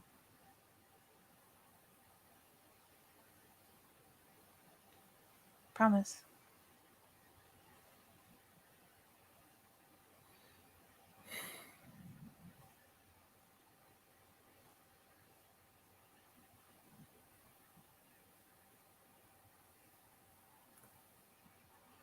He just takes a breath by glancing over. Because there's a part of him that would love to go into detail of all the horrid shit he sees. Uh-huh. But he can't. Nope. There's a veil. He just looks at her. Slightly chafing the thumb across the back of his knuckles, holding onto the hand.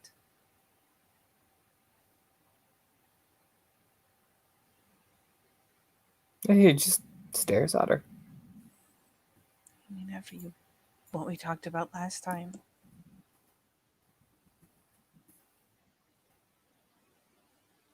How much worse could all this other stuff be?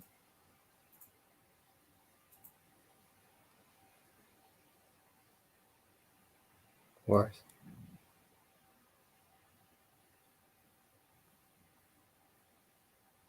Talk to me. I can't. Why not?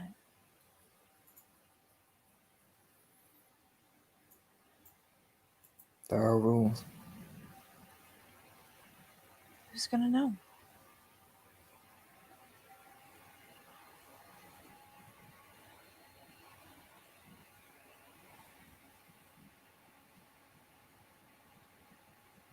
They'll know eventually. Then everyone needs someone to talk to when shit gets weird or shit gets hard. I'm sure all of them have someone to talk to too. And they'll never tell you who it is. But everyone has someone. Not me. Then let me. Lizzie, I can't.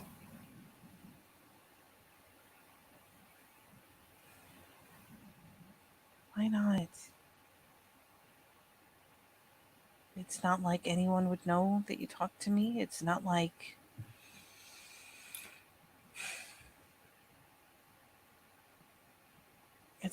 I'd be in some sort of special danger when, like I said, I mean, you're already here. You're already talking to me.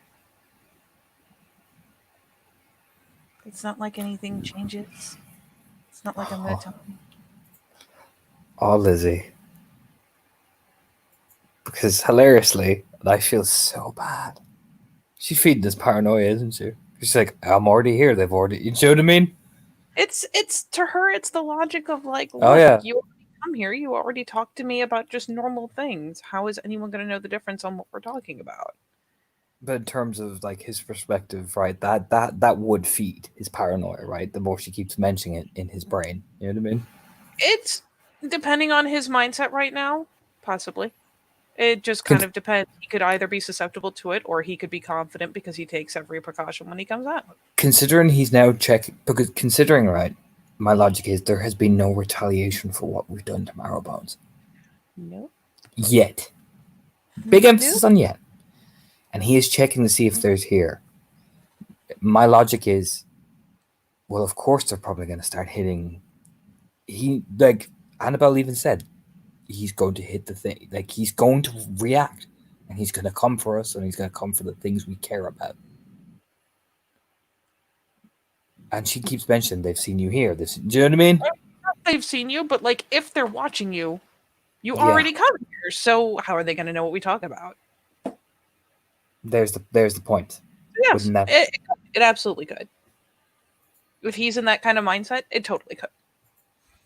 So you can just see him, his eyes are just immediately starting to. It's subtle. He doesn't want to freak her out, but you can see it. His eyes trail towards the window. Want me to close it again? You ever see anybody outside? Oh, like just staring in the window like a weirdo? No, you ever see the same car twice?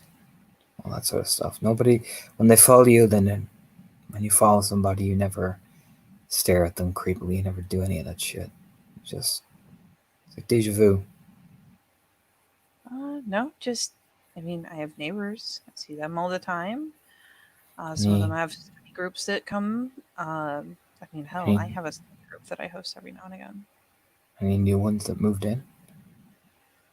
I mean, not in the couple like on this side of the street, not near Maine. Maybe. But, I mean, nothing that's been weird.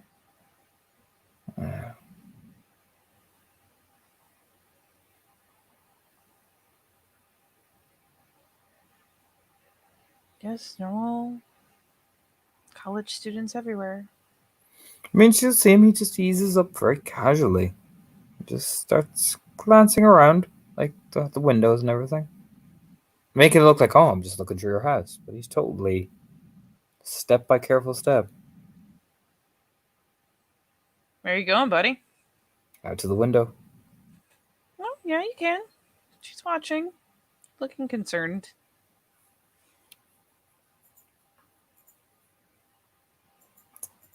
And through the mirror, I'll peek. Won't like shift. I'll peek. Oh, looking at your reflection in the window, or Yes. sure. Admittedly, it's harder out here. Do you need a roll? Yes. I'm not gonna do the whole botch thing, but just to see if you can get it to take. No. Sadly, no. It's one of those things where you try to do the casual glance, and it's like, fuck this gauntlet. Just takes a frustrated breath. Just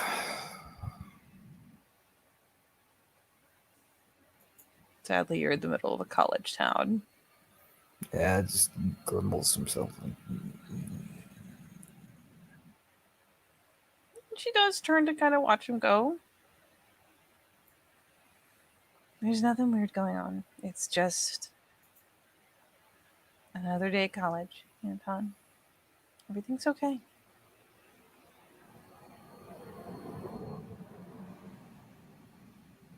He doesn't answer.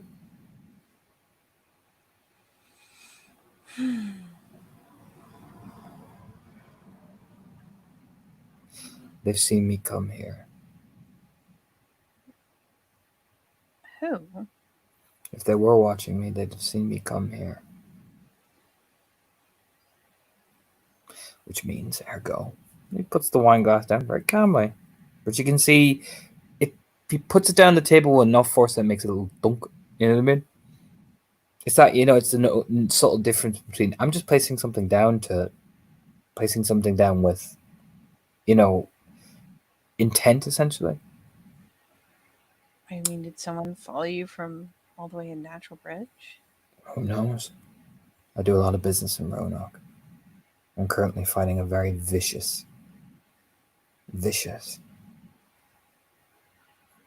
campaign against the motorcycle of what I told you about in Roanoke.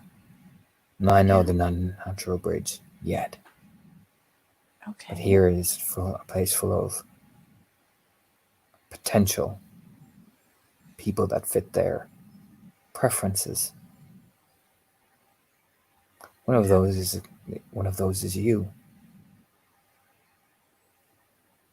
Anton, we're still an hour out from Roanoke. You think that matters to them? Wouldn't you have noticed if someone was following you? I could have. Very easily, but they are also very good at their job, just like I am. Now, doing the math logically, they see me come here. They see me walk in. They see the way we talk to each other. Hell, if they watch for long enough, they'll notice that sometimes I stay. Now, what would that tell you, just from an outsider perspective, without knowing what we're saying to each other exactly? That you have a friend at this college?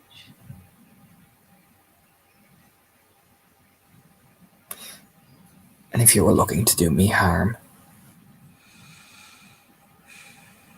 Anton, you don't come here that often. I don't even know that they'd assume it was a girlfriend. it's still a friend. All right. But don't you spend more time with people almost anywhere else? Yeah, I do. But I come here. And if I was clever, I'd realize I spend time with people out in the open where I can be seen, but I come here to you, where I barely know anyone. Why is that?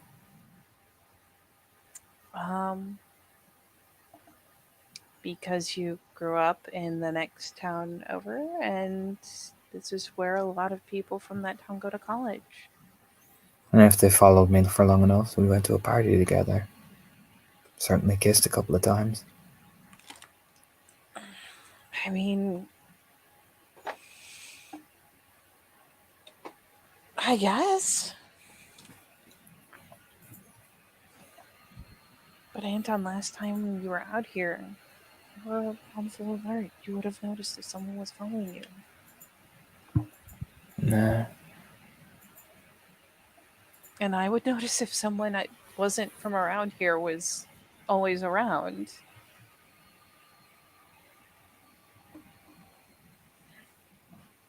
Would you? I mean, at the risk of pointing out a really just unpleasant norm, Anton, girls have to be careful. We notice if people start showing up all the time, following us around. Not necessarily like actively just trailing behind us, but we notice when the same person starts cropping up over and over and over again.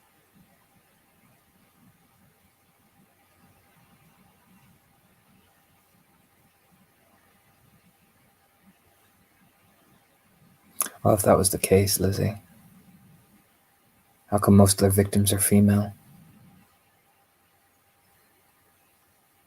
He says that with an air of coldness in him. That's probably she's not hurt because you know what? He's getting a little.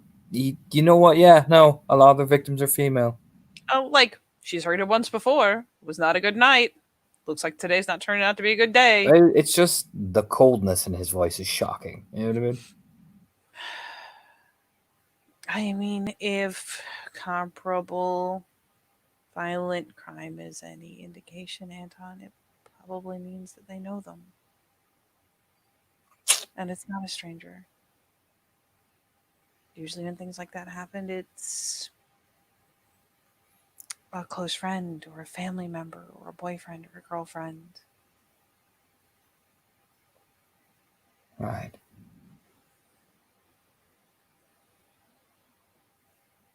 It's usually someone they trust. Exactly. Usually.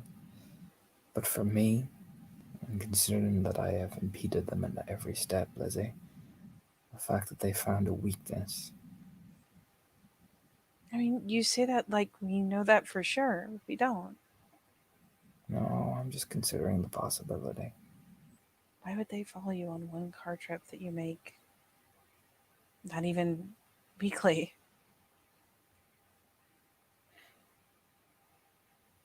Because they're probably trying to follow me in any way they can.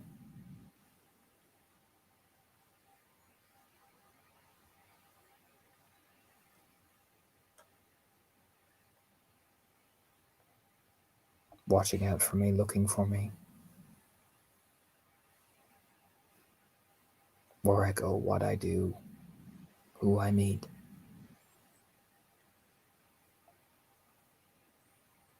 Okay, but do they know any of that? I don't know.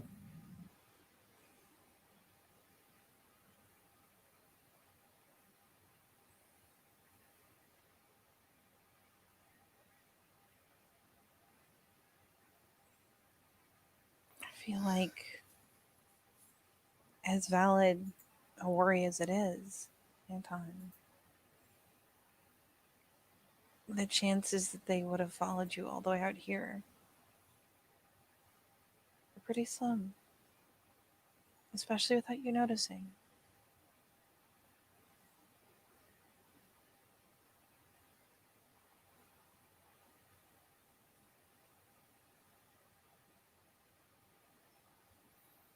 Hmm. Besides, there's no strange cars in the parking lot right now. She like turns a glance to the lot, to the window. You keep thinking these people are going to stand out, Lizzie. As if they're going to have a fucking sign on that says that I'm like a murderer or some shit. No, I just think I know what my neighbor's cars look like. Yeah, but again, you keep thinking like these people are going to stand out. I mean, unless they've coincidentally been my neighbor since before all this happened. Since before you started coming to visit. The real one that comes to get you, you ain't going to have seen them before. The ones who they probably, I imagine, support for are the ones that are going to smile at you.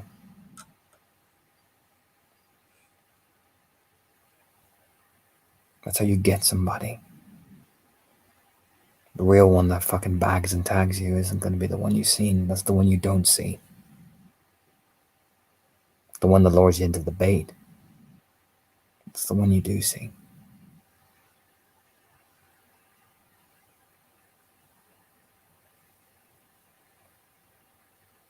Okay, so what do you want me to do? Just watch out for anyone that's too friendly. Oh, Ask you to come to these parties, ask you to do these things, you know. okay. Oh, 'Cause as soon as they get you on your own, that's it.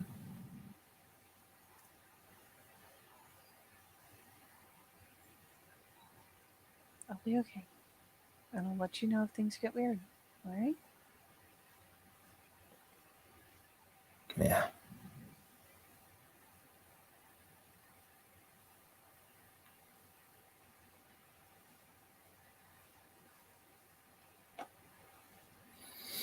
Just let's out a breath.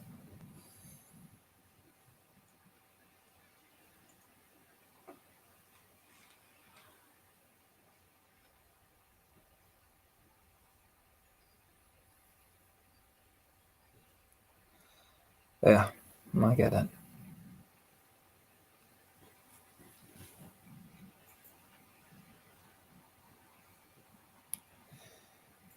Normally, I'd suggest going back to your mother's for a while, but I know you can't do that. I mean, I miss pretty much all my courses. That's what I'm saying. I know you can't.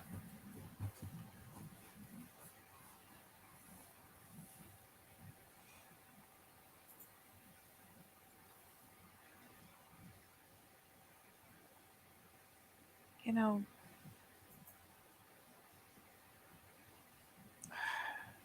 don't get mad. But if you're going to say this much,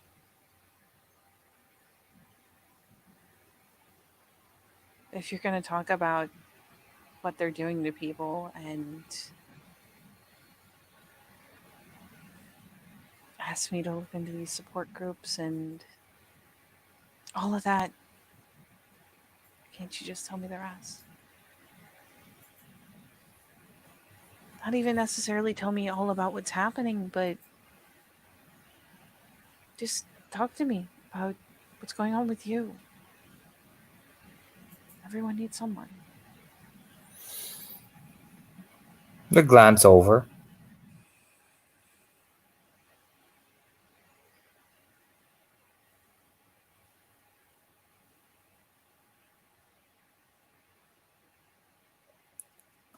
I've told you too much.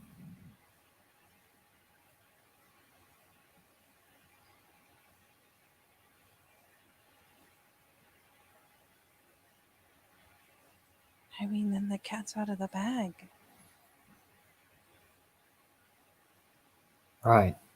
So should I'll bring you out of here then and bring you to my secret hiding place. What?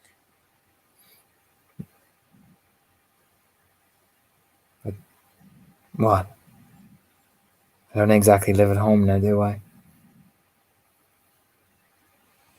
No? Because realistically,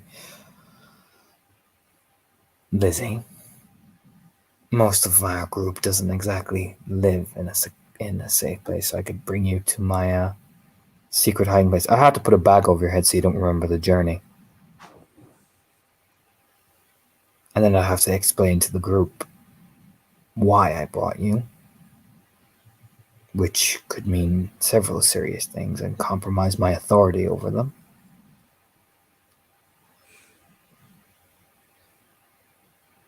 Or instead of bringing me completely into the loop on whatever all you're supposed to be keeping to yourself, you don't need to talk to me about your business. I just want you to talk to me about you. I already told you how I am. I can see how you are.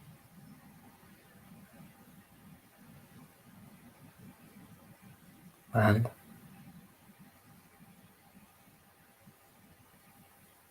I'm worried. what are you worried about?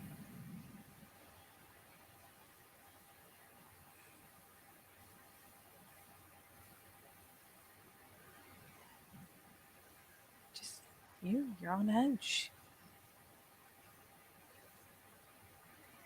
Not as bad as last time you came out, but you're on edge. I'm fine. Really comes over, turns about and goes, kind of tries to take up his hands. Yeah, the eyes just fix on her. You don't need to say you're fine for me.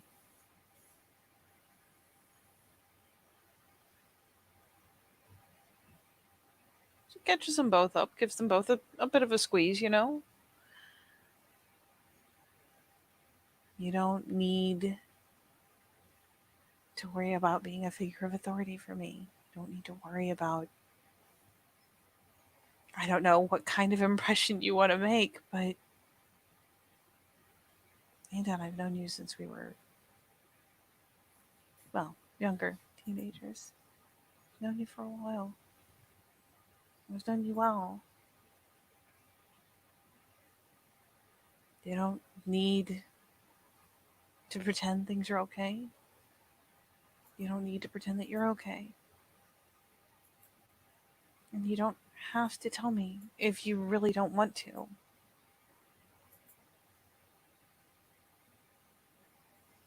But I really wish that you felt like you could.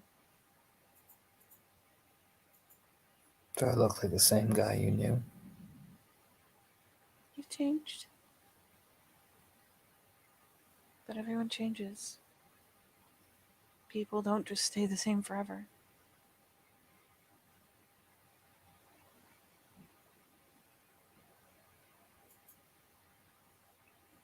Sometimes I wish we did. Sometimes I'm relieved that we don't. But people change. It's okay.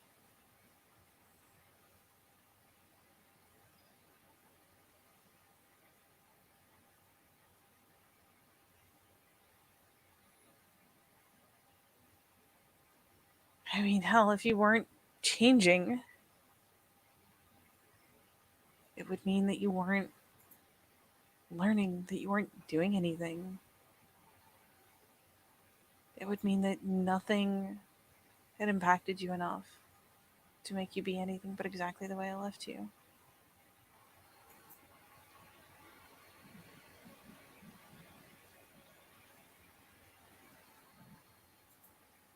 Not what you wanted.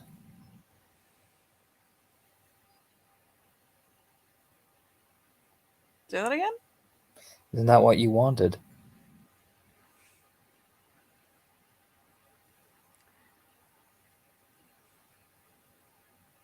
That's like saying I want to go to Neverland and never ever grow up. It's a cute wish.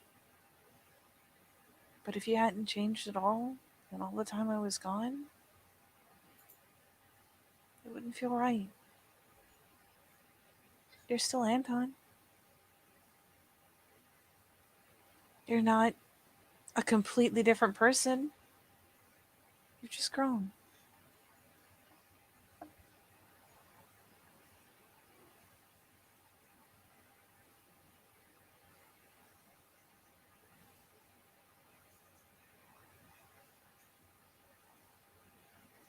I still see you in there. Charlie picks up one of the hands and just, it's the briefest little peck of the lips to the knuckle before she brings it back down again. And what do you see?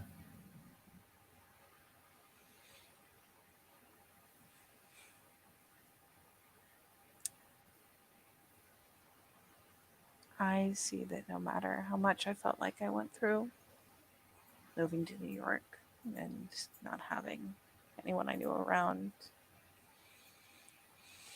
having to make new friends, having to try to get into a gallery, fighting, trying to improve, struggling, even succeeding, and finally coming home. You've been through more.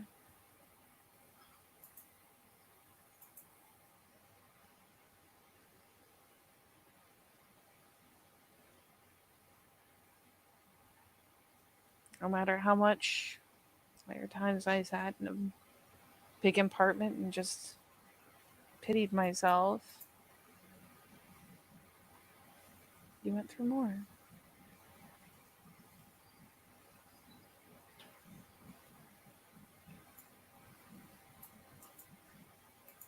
And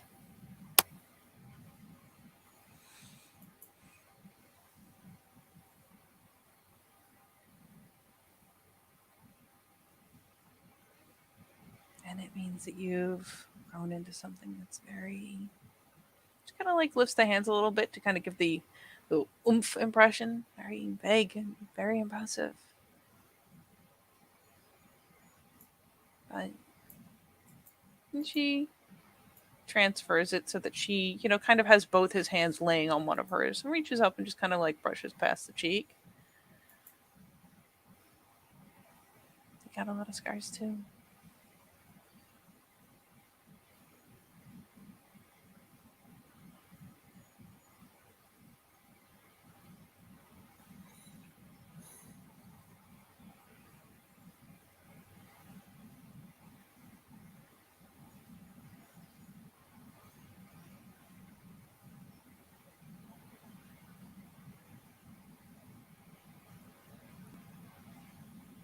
And I don't know what happened. And I'm sorry that I wasn't here. I should have been here. I sent you away from him. I know. But I still should have been here. It took leaving to realize it, but I should have stayed. No, you shouldn't have.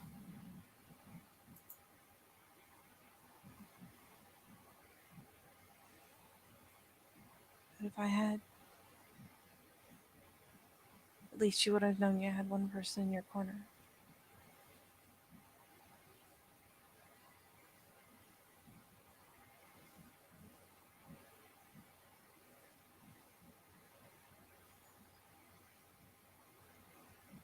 Maybe things would have been different. Or maybe it would have all played out the same, but you just would have had someone there.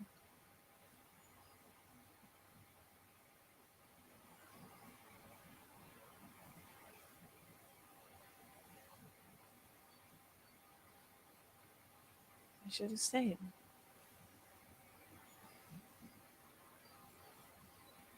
Because I know you can't sit here and just say, it hurts. But I can see it does.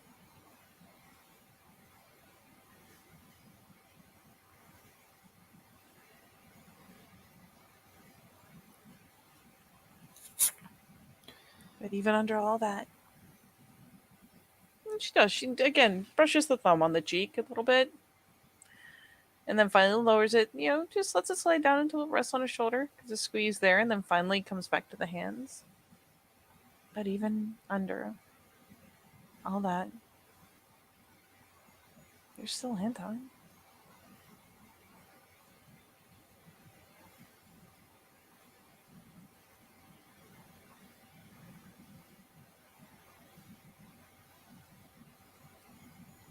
Am I?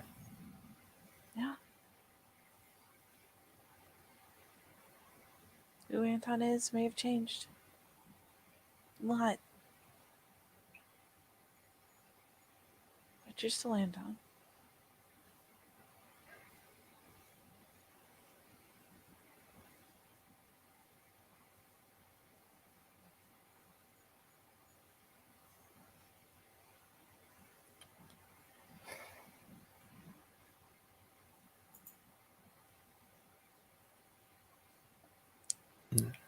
Doesn't feel like it some days.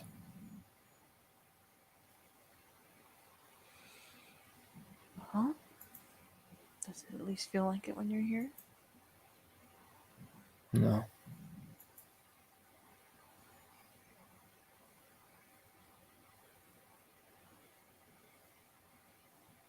Oh, Anton.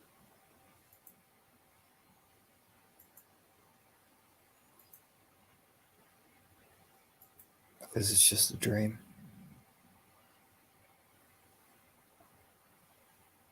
What is? This.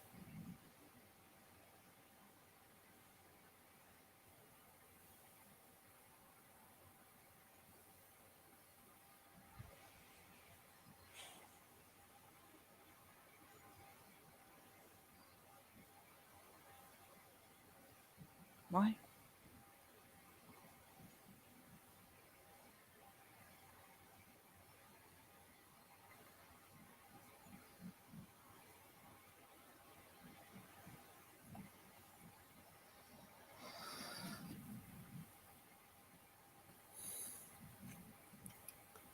Because I'll never be able to have it fully.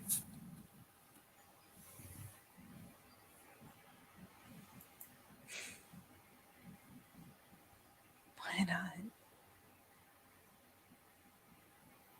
Because I'll never be able to live the life.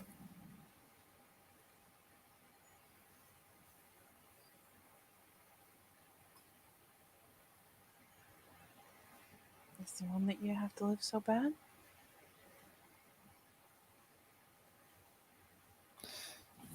Yeah. But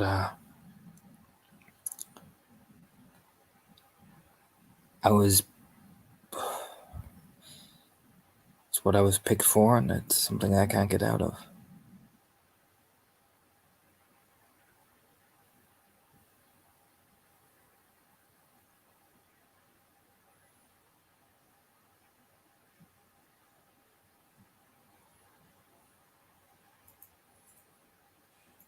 But you can at least still visit.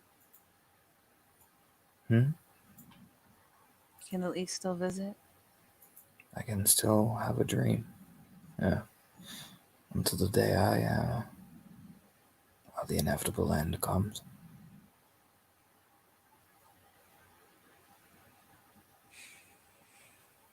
Oh. Well, again, she splits the hands, grasping each one in front of them. Holding them between them.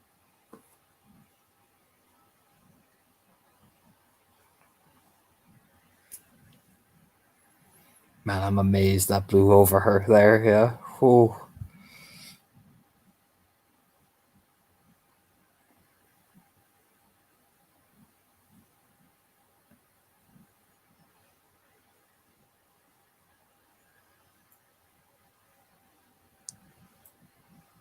And let's at least make it a good dream.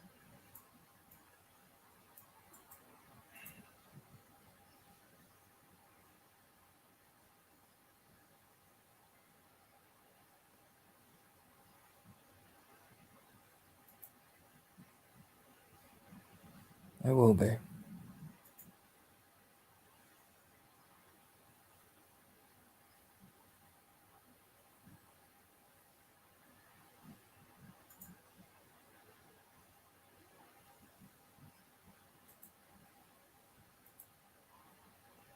like this one better than some of the others I've chased, so.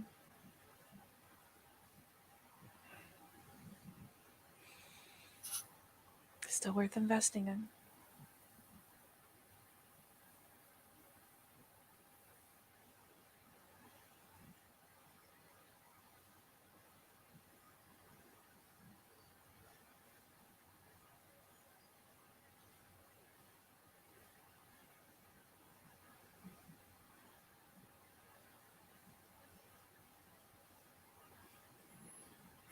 And she's still just trying to ease him, see if she can get him to relax at all. Probably is finally trying to slowly just guide him back so they can sit.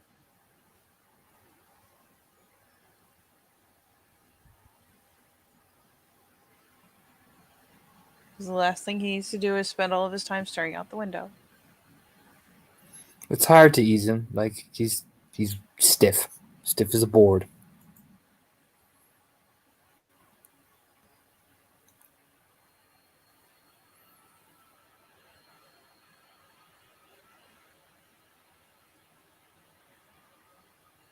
Is there something else wrong? No.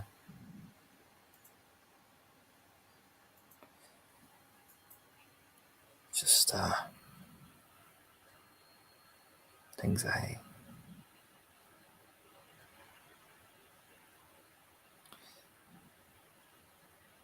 things I see. Okay.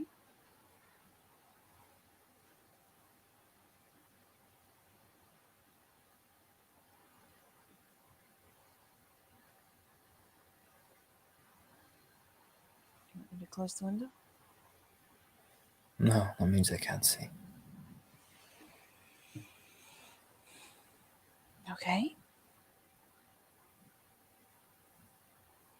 What can I do?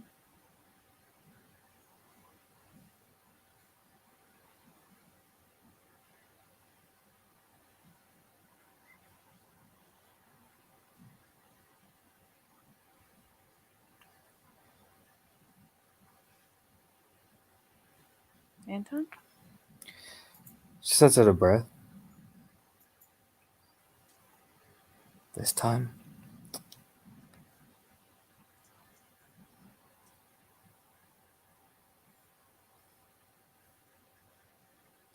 nothing.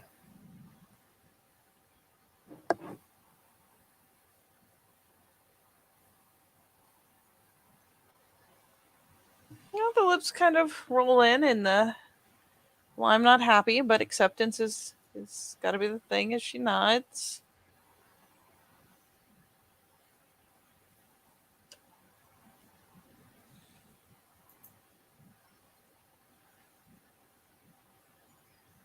It's just the way it is.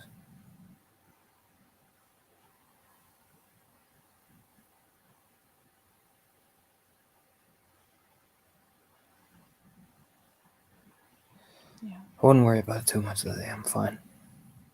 you're not.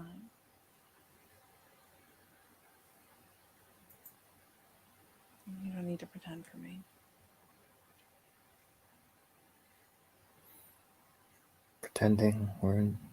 Not pretending we're in the dream.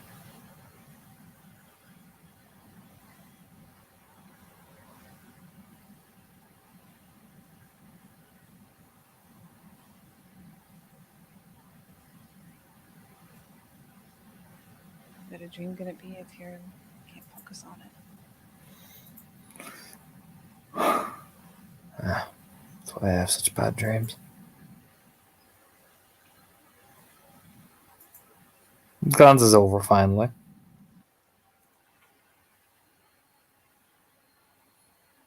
I mean, I can't say she doesn't look at least a bit discouraged.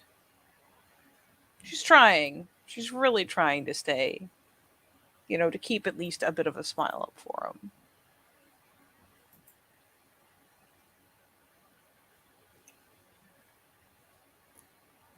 It's,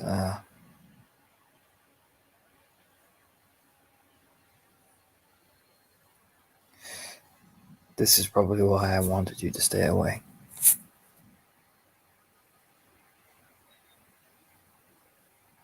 Oh, well. Didn't work before. It's probably not going to work now. Probably.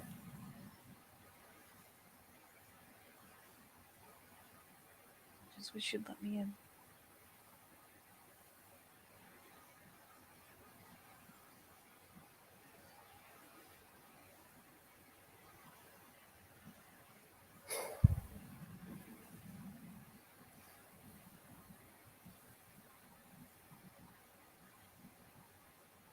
You just pulled me so close. But now you're holding me just away. Just a bit.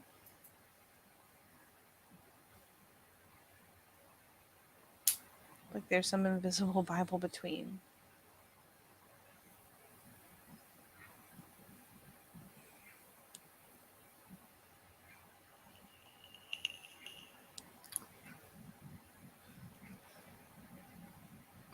I'm not gonna just stop caring, and I'm not gonna stop seeing you either.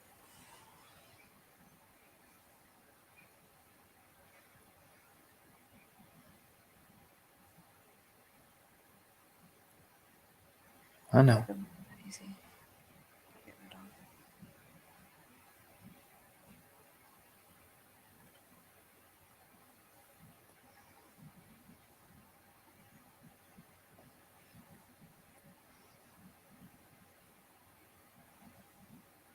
I just can't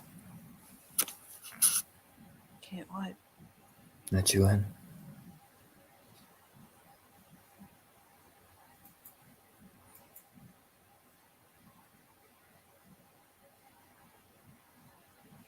What can you do?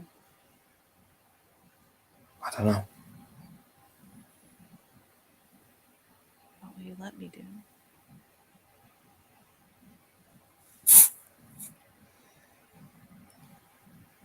I don't know.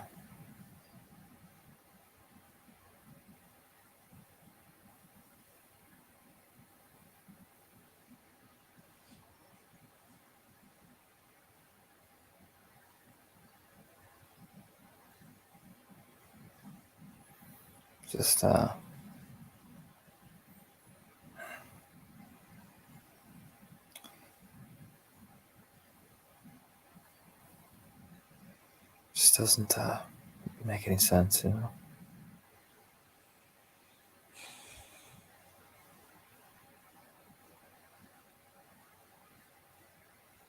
Most things don't. Why should they start now?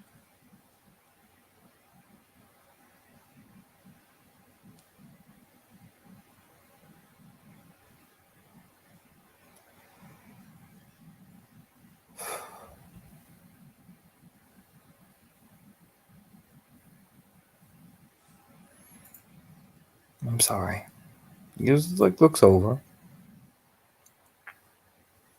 She rolls a bit of a shrug, like, the it's okay kind of shrug. I wish I could have stayed the same.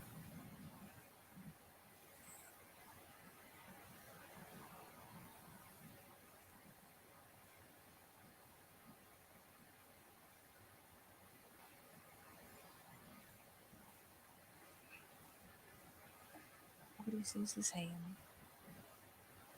Never expected you to stay exactly the same.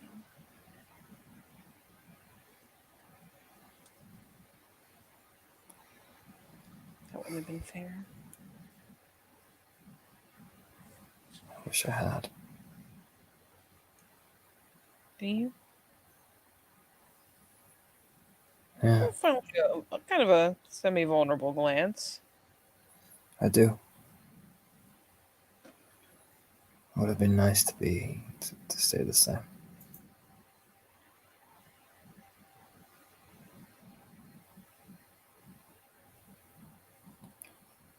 Would have been a hell of a thing. There is a part of me that, of course, doesn't regret the decisions I've made because there's no sense in regretting. They were good decisions and they deserved it. They deserve to be done, you know?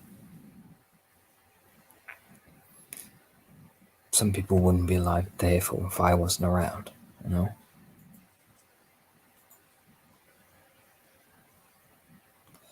But there's a part of me that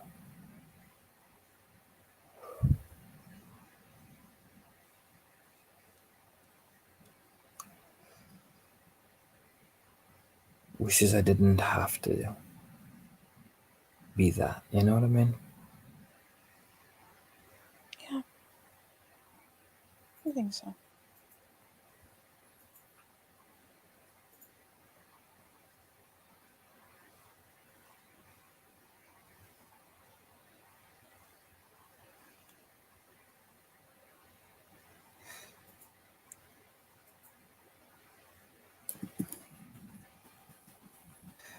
I know what comes at the end of this. What? The end of the life I'm in.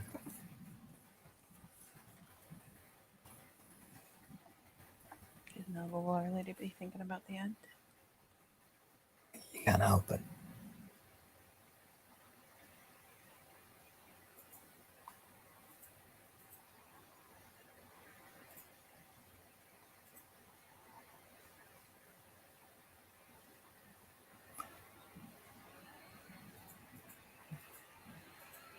And And what? you said you know how it ends. I do. You won't like it.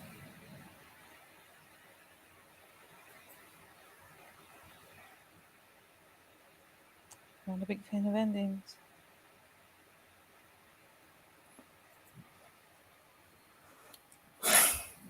Everything ends. Doesn't mean I have to like it.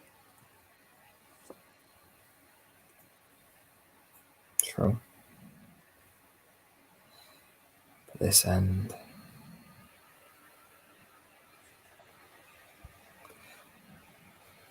The second I made the choice and was chosen for that, then the ending was always part of the deal.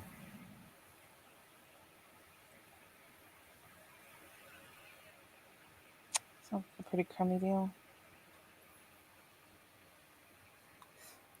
Violent lives die violently.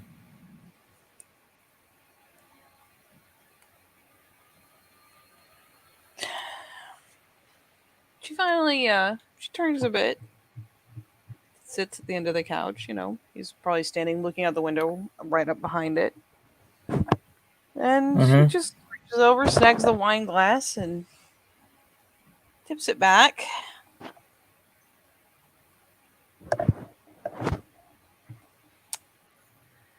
Kind of a classic live by the sword, die by the sword. I won't make it to 30. How can you possibly know that?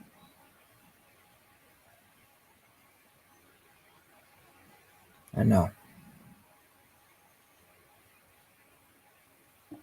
If I'm really lucky, I'll make it past 30. And be lucky.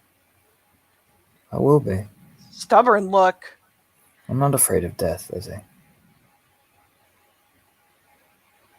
I've been living with it for the threat of it for a year. I'm scared enough for both of us. I'm not afraid of it.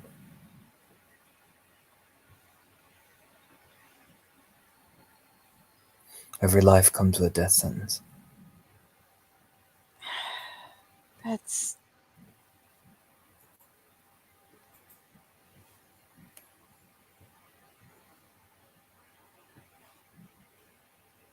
Of course they do. Nobody lives forever.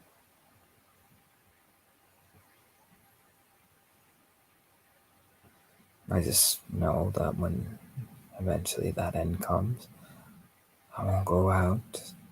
I won't resign the fact I will go out the way I choose to.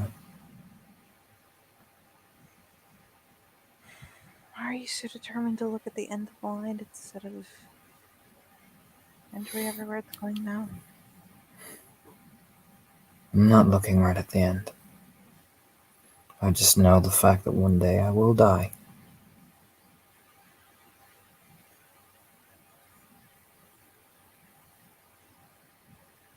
It's always been true.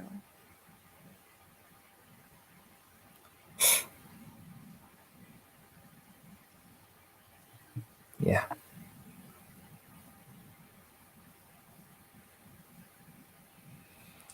Though I do get the sneaky suspicion you don't mean I have a chronic disease or... I mean, if this is your way of telling me you have cancer, now's the time to tell me, but... And No. then, why do you have to be so sure that something's gonna cut everything short like that? Just ease up, open his stomach. Like, ease up his shirt. And he just points. Right at the stab wound.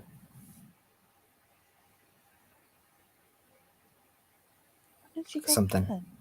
Something I already did very recently.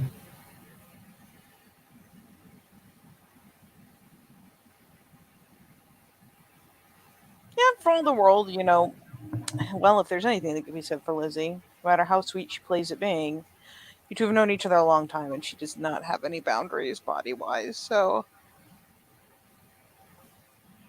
Excuse me! She reaches out, just to lightly touch it. Just the... Wait, what?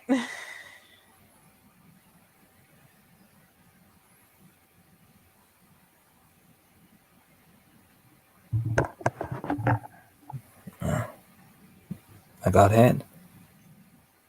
I made it through. But a canary got me.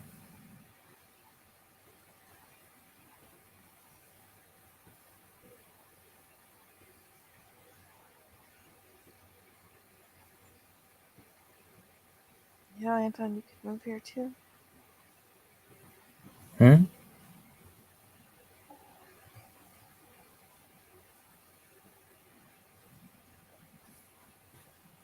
She lets the hand drop again. What'd she say? Said, you know, if you wanted to, you could move here too. I can't.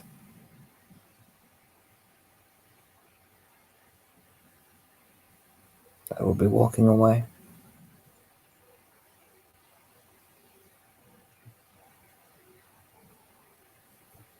And I can't walk away. Kind of figured you'd say something like that.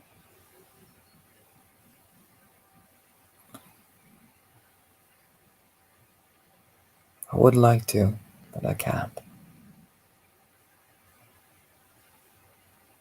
And I wish I could take you with me. So what? To what? She said, take you with me, and she said, to what? Up there where I go.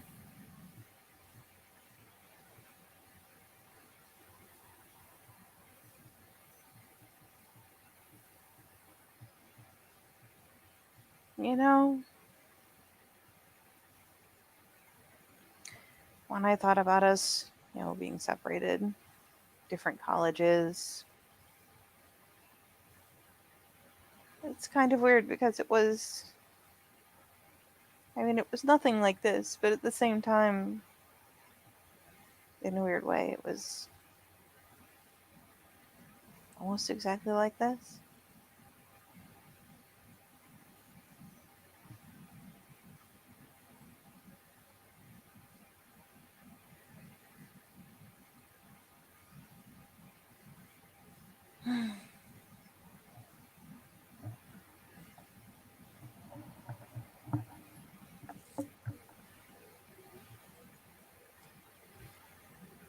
I could never turn it off, Lizzie.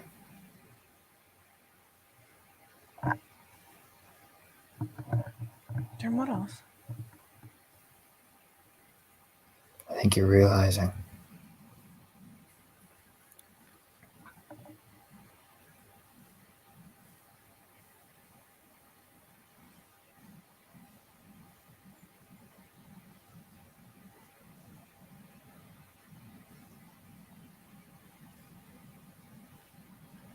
I mean, what would it take for you to not end up looking out the windows every time that you came over? I can't not do it.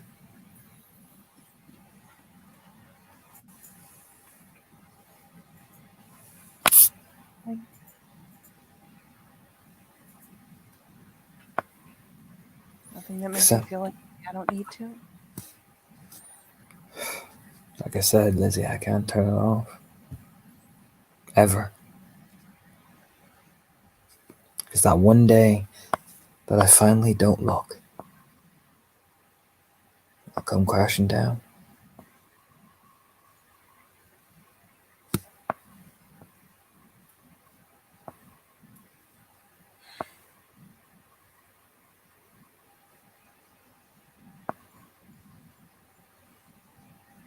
Would it though?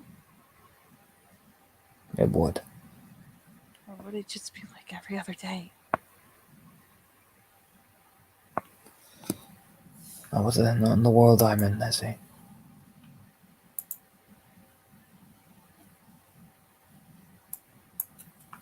This is the game.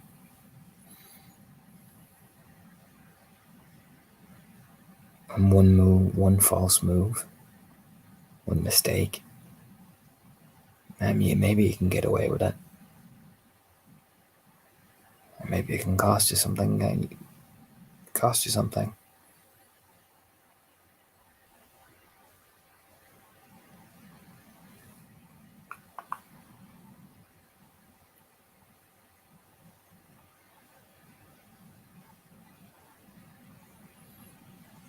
All right. Is there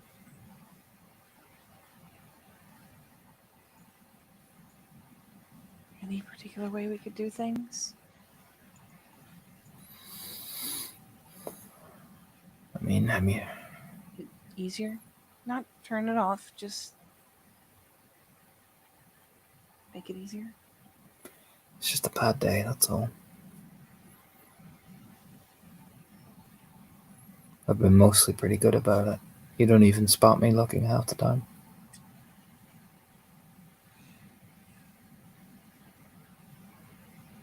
What did I do to make it fine? Nothing you did.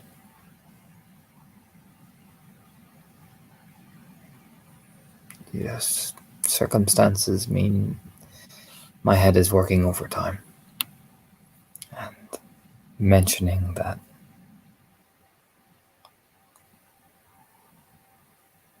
well, you come here, I come here, I come here, and the gears start to turn and you start to think. We'll just kind of finally roll in and press to a bit of a line like, that was it. That's what I did.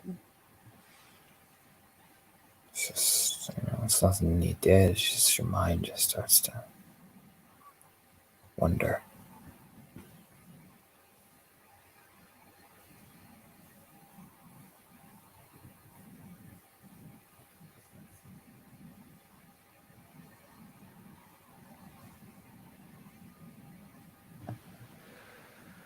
Okay.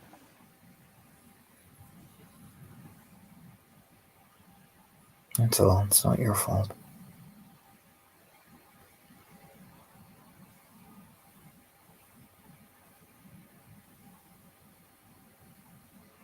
It wasn't like this till you got here.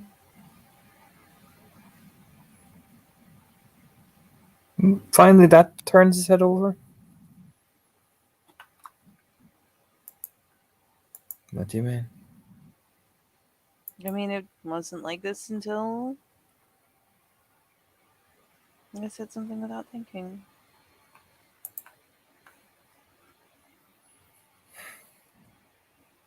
It's not your fault.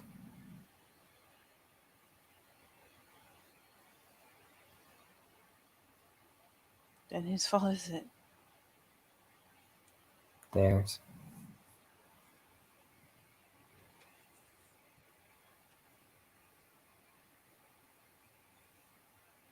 Life, really.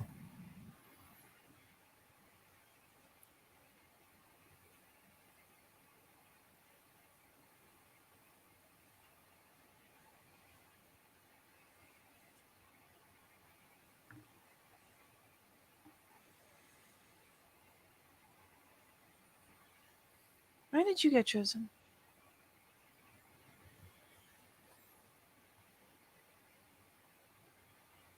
Turns out there was family in it. And there hadn't been somebody like me in a long time.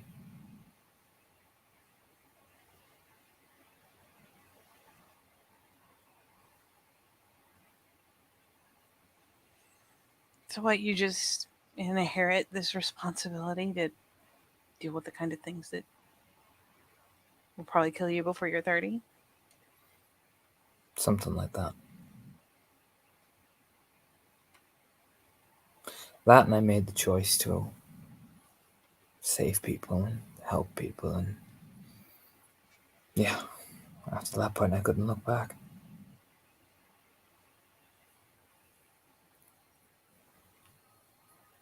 Why do you seem so miserable? Because of things I have to do. You see, Lizzie, Some of these people I'm with, they get the comfort of being able to stay in the light side of things and tell themselves they're heroes. Tell themselves they do good things. Me, in order to actually save people, and I have to go down in the dark. I have to do these things. Why you? Hmm? Why you? Because some people aren't able to do it. And I can.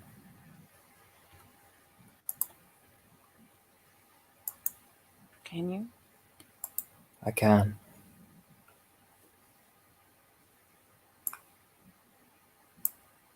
Because I was blind before. And now my eyes are opened and I can never close them again.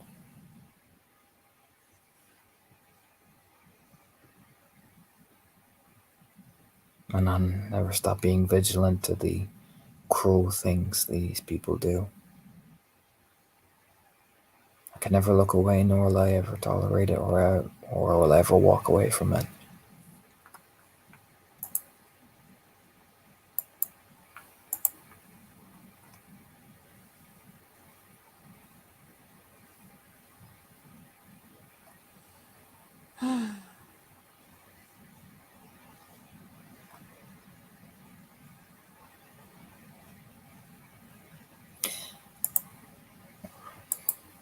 Reach over, touching her face with his hand.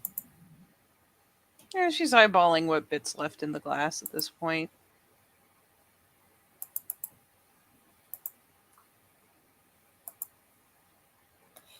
Destiny didn't choose the people that died. God or whatever that is didn't butcher those people that I found. Fate didn't leave them out in the dens of nowhere where nobody could find them.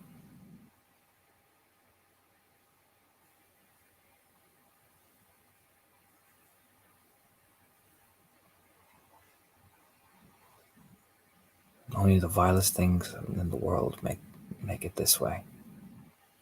They have to be corrected and answered to. And I couldn't live with myself if I pretended to ignore it. So you have to be some kind of superhero? I'm not a superhero.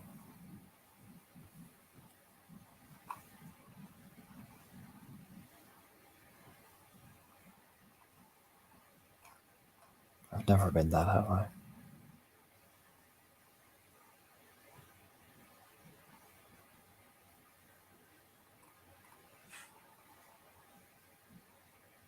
Nor do me. What you mean?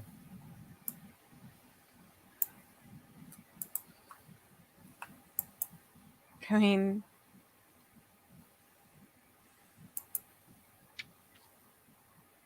remember the first time we went out to that big flat rock up on one of your trails? Not even just the first time. Do you know how many times I've didn't listen and wear the right shoes and I slipped or stumbled or lost my grip?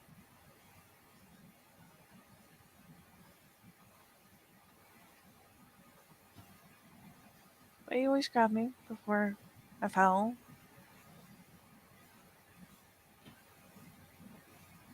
Caught me when I stumbled.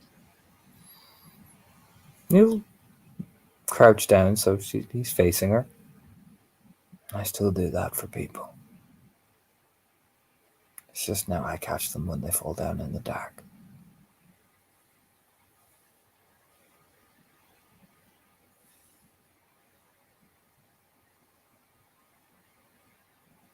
Guide them back out again.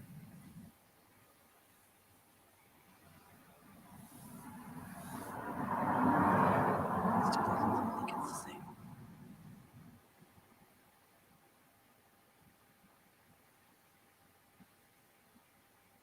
Just means I gotta stay down there to make sure I catch everybody. That's not fair. No, it's not. Somebody has to do it.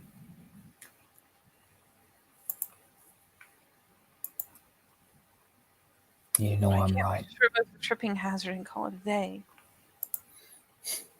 Could you? If you see all the things, these horrific things happen to people. And then no, it happened because you didn't do anything. I said, Could you really live with yourself? I didn't say walk away and just let people fall. Lizzie, Remove the thing that everyone's stumbling over. Just like run his thumb along her cheek. You and I both know it's not that simple. why not? Because as soon as you remove one thing, another thing creeps in its way. We both know that about people. Do we? We do. Do I really? I think you do. The world can't be that terrible all the time. It's not. It's not here.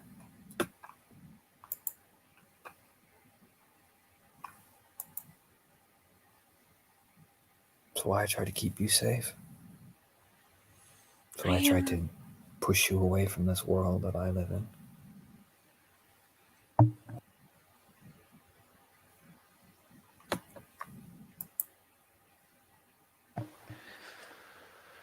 And you did. And we both regretted it. Of course I regret it. It means I can't have you with me in it.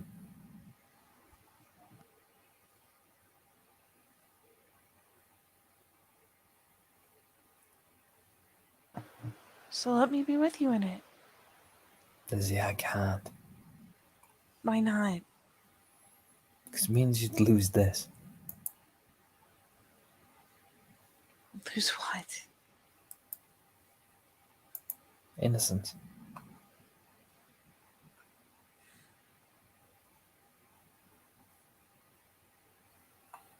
Nobody stays innocent forever.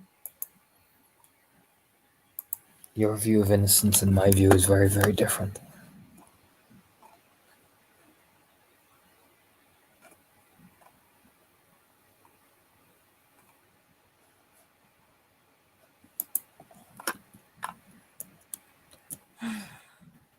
I can't see the same look that I get off some of these people, this hardened,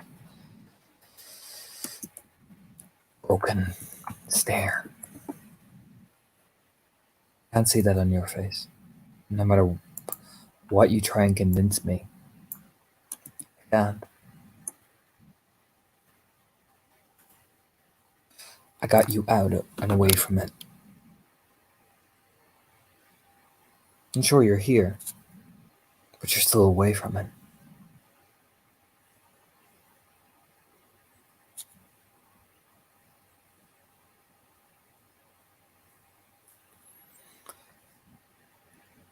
You're one of the people I managed to keep safe and technically saved. Do you have any idea how important that is to me?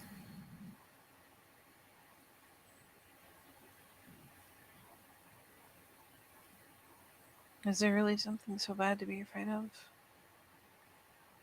It is. And if I picked you up over my shoulder and brought you back, and to be honest, you know what? Lick his lips. I could probably tell that crew that I run to fucking deal with it and they'll obey me. And I'd have you all to myself. Then one day, something would happen to you.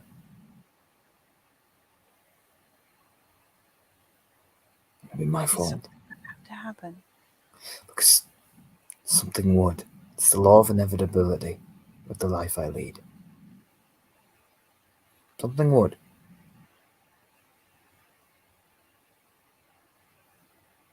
And that'd be my fault. Even there in the middle of you, something bad would happen.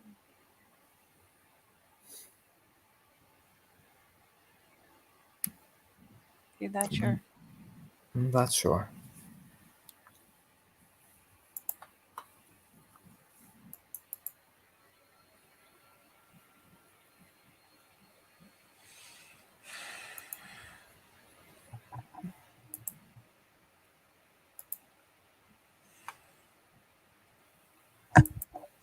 Then what now? What do you mean?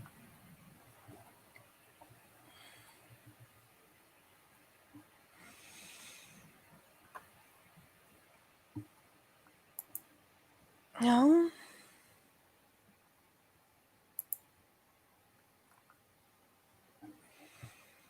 You can't tell me and you can't show me. But you're still here. Hopefully at this time you don't want the window shut. What can we do?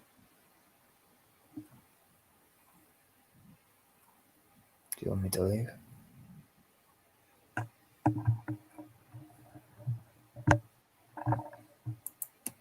Leave? No.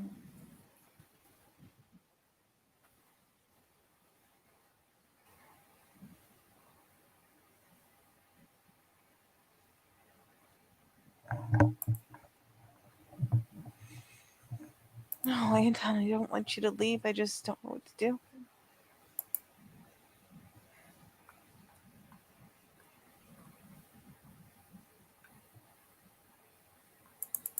I don't know how to help.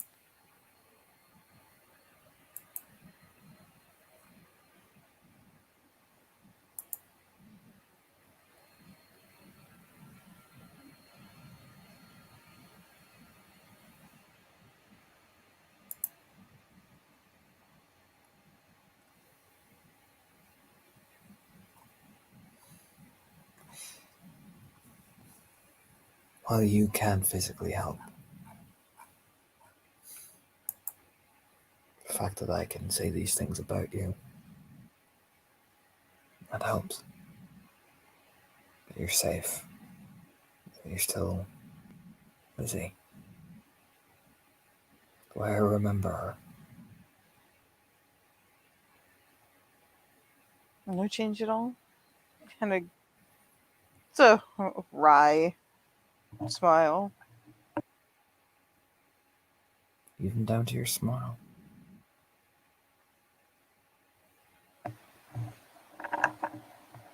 I hope I didn't smile like this before.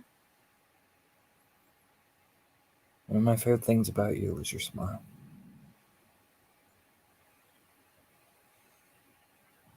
It's a little more earnest when she glances over because, I mean, it's a compliment. Can't really help it. Especially when you tuck a piece of your hair behind your ear. It, it's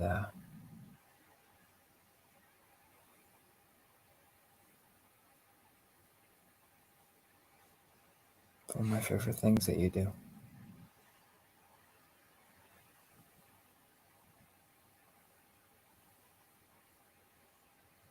Captures my heart every single time.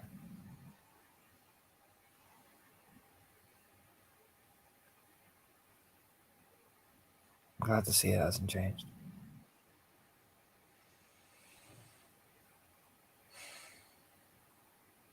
Yeah, still smile. No, he's gonna rub the back of his head. It's the same thing I remember it being.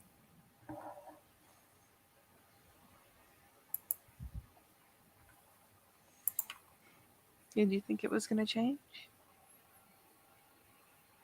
Yeah. Or I'd never see it again. Well, no such luck, I'm afraid. She finally does give the couch a bit of a pat, like, at least he came around. Or honestly, if he's still, like, doing the kneel in front of her. Yeah, no, he's just gazing at her.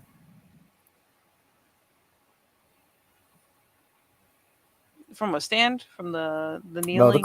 it's crouching down. It's funny because it lets her kind of like.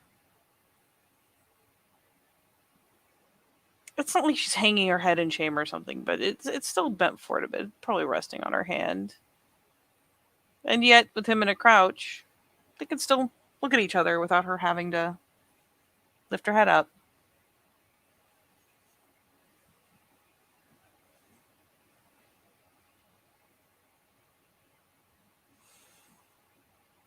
I guess you're stuck with it now. I mean, I could compliment you all day and the things that I'm glad I haven't changed.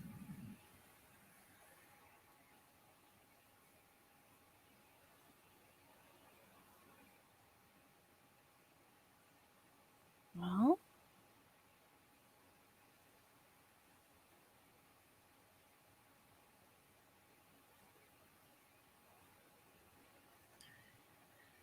in that case, why don't you come back up here and sit with me?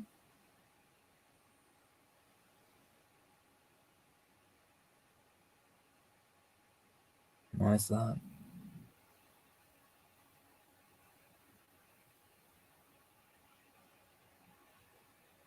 Would you rather stay right there?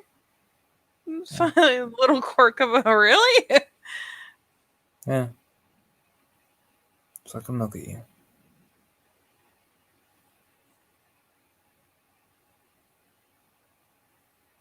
Can't look at me from the side. I can. But I like looking at you straight on.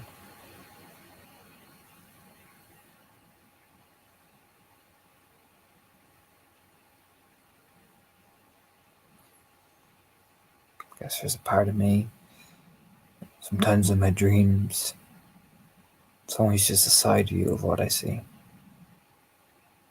before it fades away.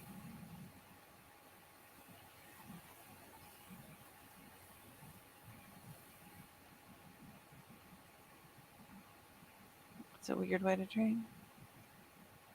It can make me crazy. If all I could ever see was the side. It does do that.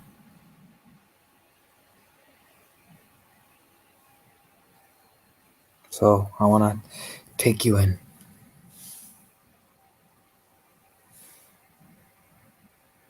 Everything from your hair, your smile, your skin, your eyes, your smell. I don't think that's a bad thing.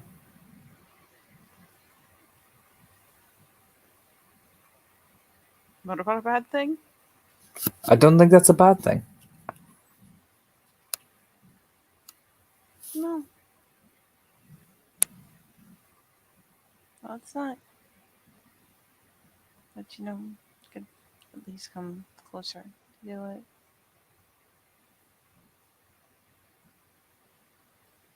Seems kind of weird to sit and have you kind of perched over there like an observer.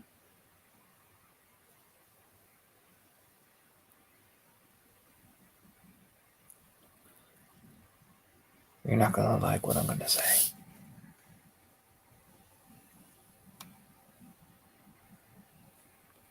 Okay?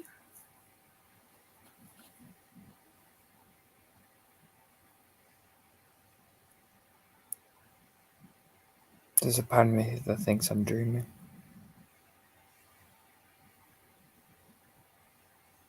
I hope you have better dreams than this. No. It's a pretty nice dream, if it is one.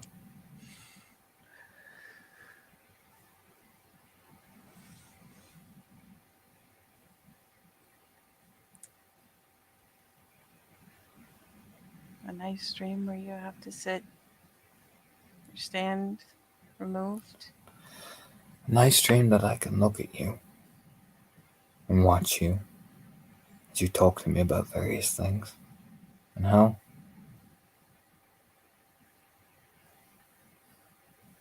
Who knows? There's a part of me that even sometimes in the dream sees you with a wedding ring or a baby.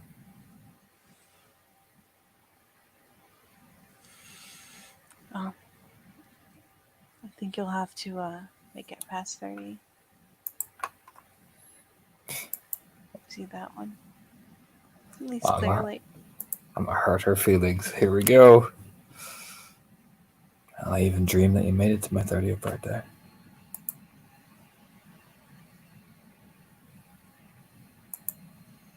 Dream harder. What's your reaction to that? I'm curious. She says dream harder.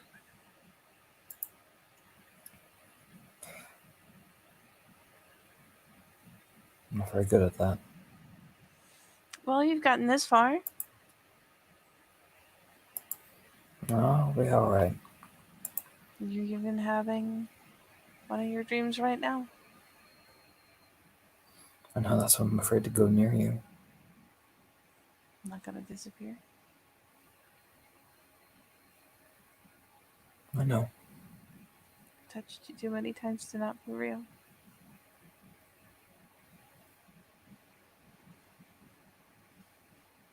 Still afraid. Afraid of what?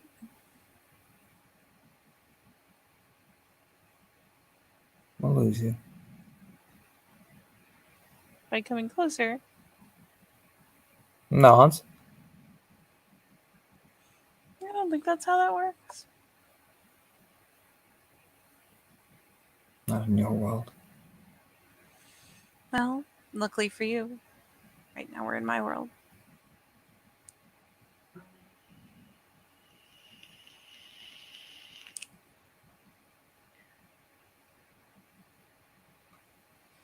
In fact, I'll make it a rule. She points over at the front door.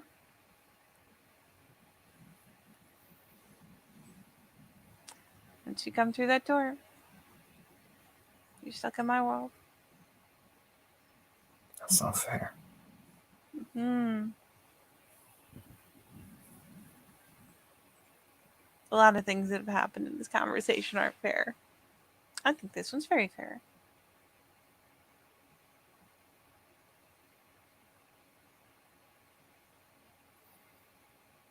It's practically ideal. Can I stay? Of course.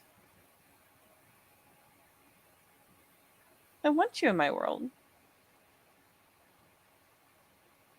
Even if I don't know what to do in it. I think you'll figure it out. What if I can't? I have confidence.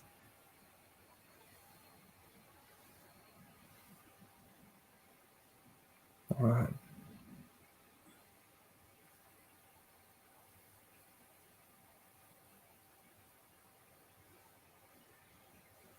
Just a little bit of a nod, and she'll stretch a hand out. I don't know how Lizzie's feelings are, but he does that tentative little reach. As if he's unsure what's about to happen. She has all the patience in the world. She waits. The hand stays there. Why, once they connect, he kind of just stares at it. It's gradual. She just slowly wraps her warm little hand around his. Doesn't grab too tightly, doesn't try to pull him in or anything like that, just holds it again.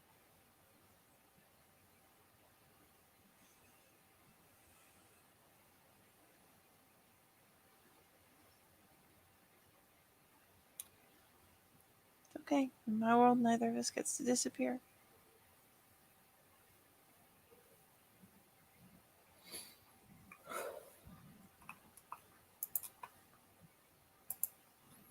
It's not fair.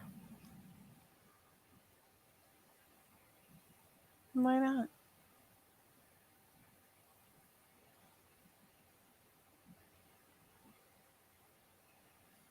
It's not fair. It's not fair.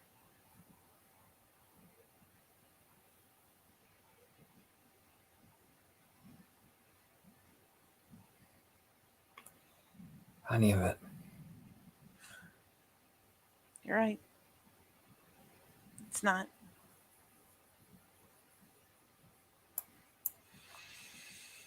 And I can't control any of it, really. I can't fix it, and I can't tell you it'll be okay.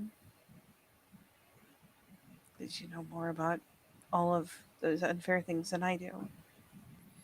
But, It's Can not fair that say- your hand's that soft. what? It's not fair that your hand is that soft. Like, the fucking perplexed look like, wait, what? I had a whole thing ready, and now I'm just, took all the wind out of her sails. Just wait, but, what? It's not fair that your hand is that soft.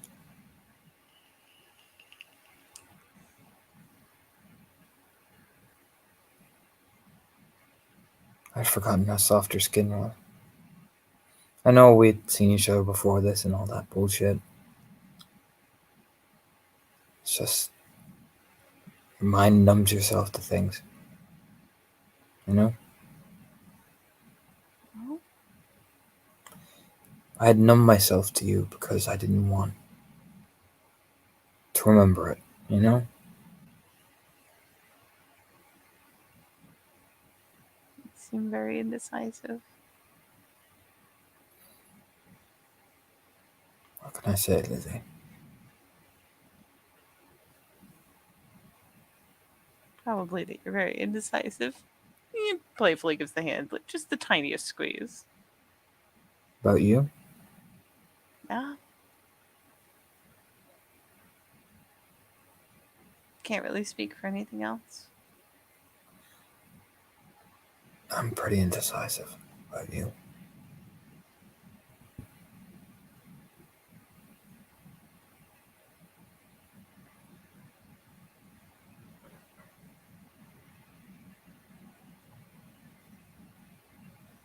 I think you're one of the few that can make me indecisive.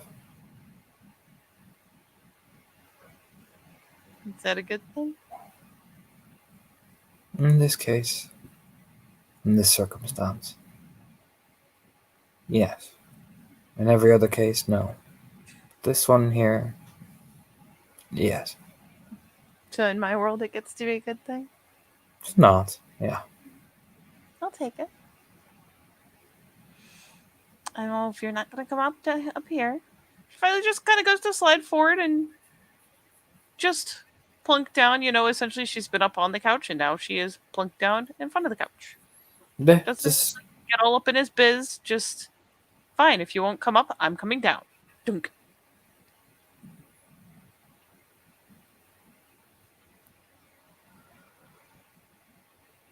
I wish I could take you with me.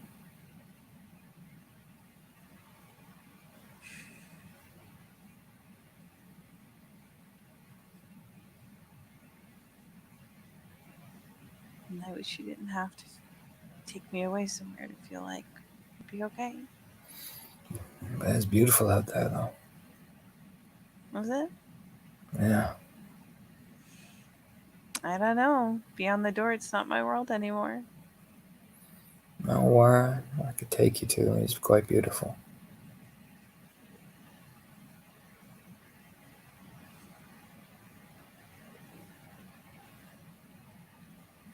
What's beautiful about it? It's peaceful. It's home. You can feel every bit of energy there. You can feel life grow there. The fields are green and by the mountains. It's just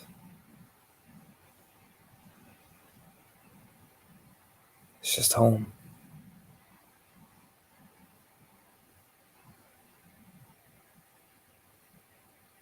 It's a little lopsided smile. Like, aw. Since you one of the very select few who has some part of me in them.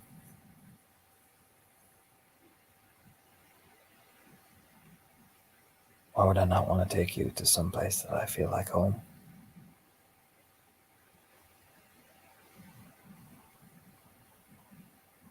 a very good question. I can't do that. Because I'll let you in the terrible secret. And he extends his hand over to touch the top part of her shoulder. So he just runs a hand along that.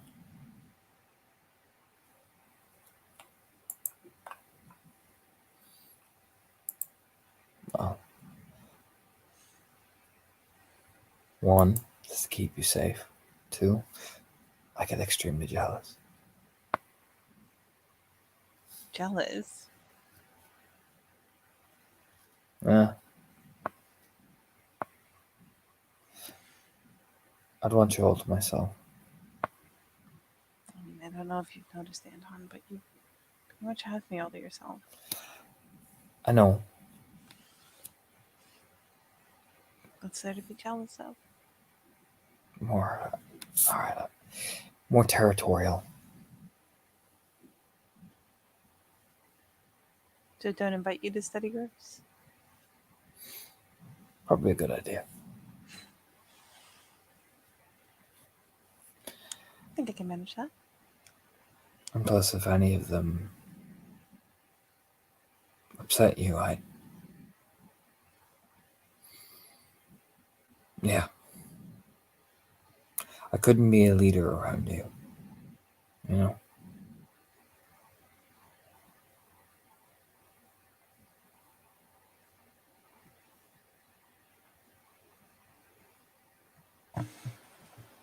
Beginning to see why you couldn't. Well, You know, you keep saying you need to be a leader. If you couldn't do it while I was there, makes sense why you wouldn't be able to bring me. At least a little.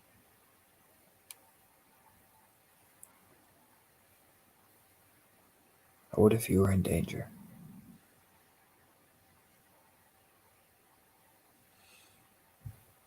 I've been in I'd a lot say- of awkward places, but I'd say fuck the rules and yeah, you're coming with me.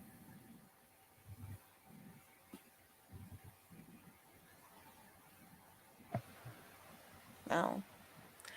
Either thankfully or sadly, I'm not sure which. I doubt it'll ever come to that. I hope it doesn't. But if it does, well, Are you really gonna black bag me if it comes to it? I'd have to. Scrunches her face. It would also mean, as he leans over again, so he gets closer, that it would be more convincing because A, you wouldn't know where we've gone. You know?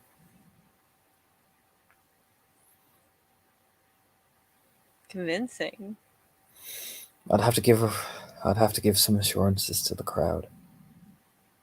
You have a whole crowd? I do.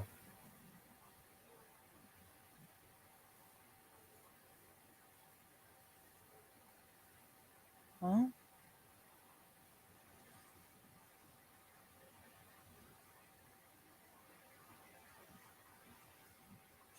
I didn't realize. I have enough of a it's pretty much a crowd, some 15 people. Nearly. Wow.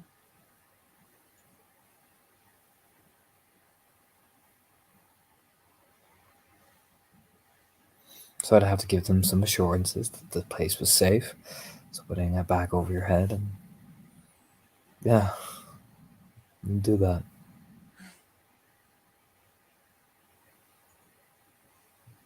Sounds very scandalous. I mean, I could make it even worse. But that's leans in. I don't think you'd be in the mood if you were in danger. If I was in danger for my life, I mean, I've heard that people do the craziest things when they're high on adrenaline, but I don't know.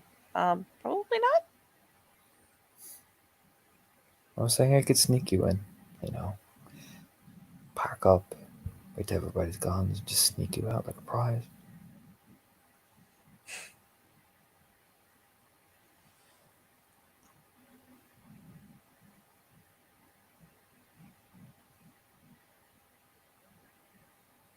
It was part of that whole territorial thing. Very much so. Oh.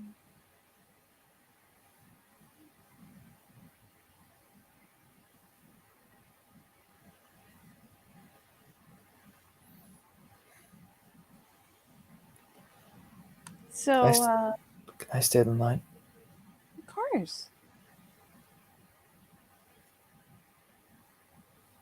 I'll make a few phone calls to make sure people know where I am.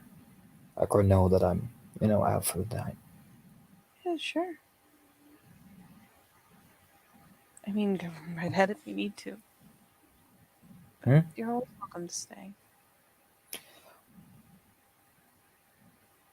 Cover your head.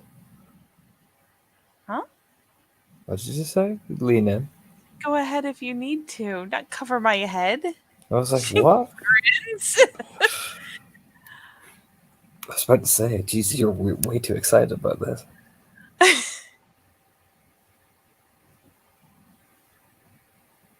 I No, mean, you're the one who seems fairly excited about it. I'm a bit excited about it. What, stealing you? Yeah, I'm a bit excited about that. Stealing me. Huh?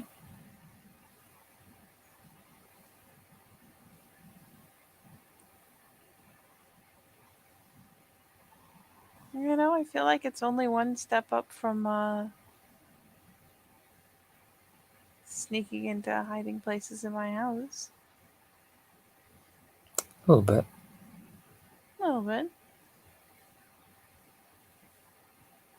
So, I wouldn't let you leave my room for a while.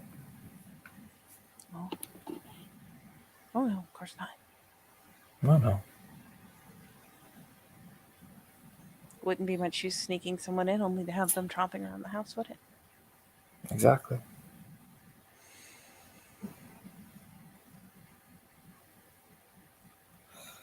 So, I'll ring later on when it gets closer to evening. Okay. But, I just want to... You know what? I just want to stay with you for a while. I know we've spent night together before. You know? It's just we never talked about it.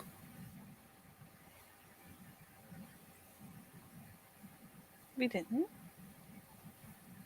And it would be nice just to... Yeah.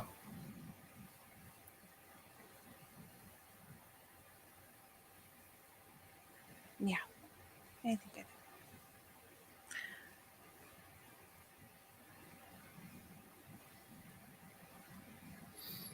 did. You know what?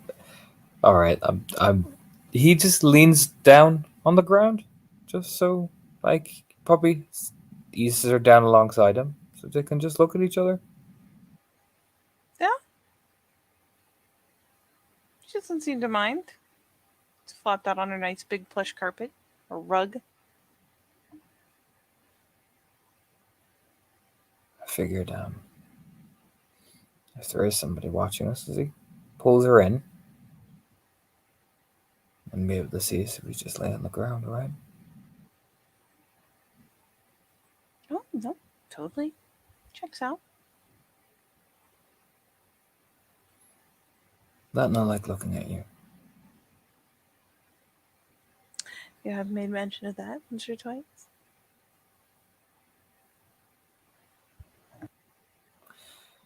Well, let me just yeah.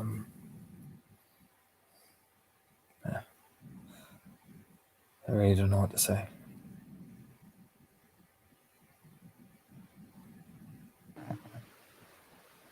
Probably something like, is it okay if we lay here like this for a while? Is it okay? Yeah, it's okay.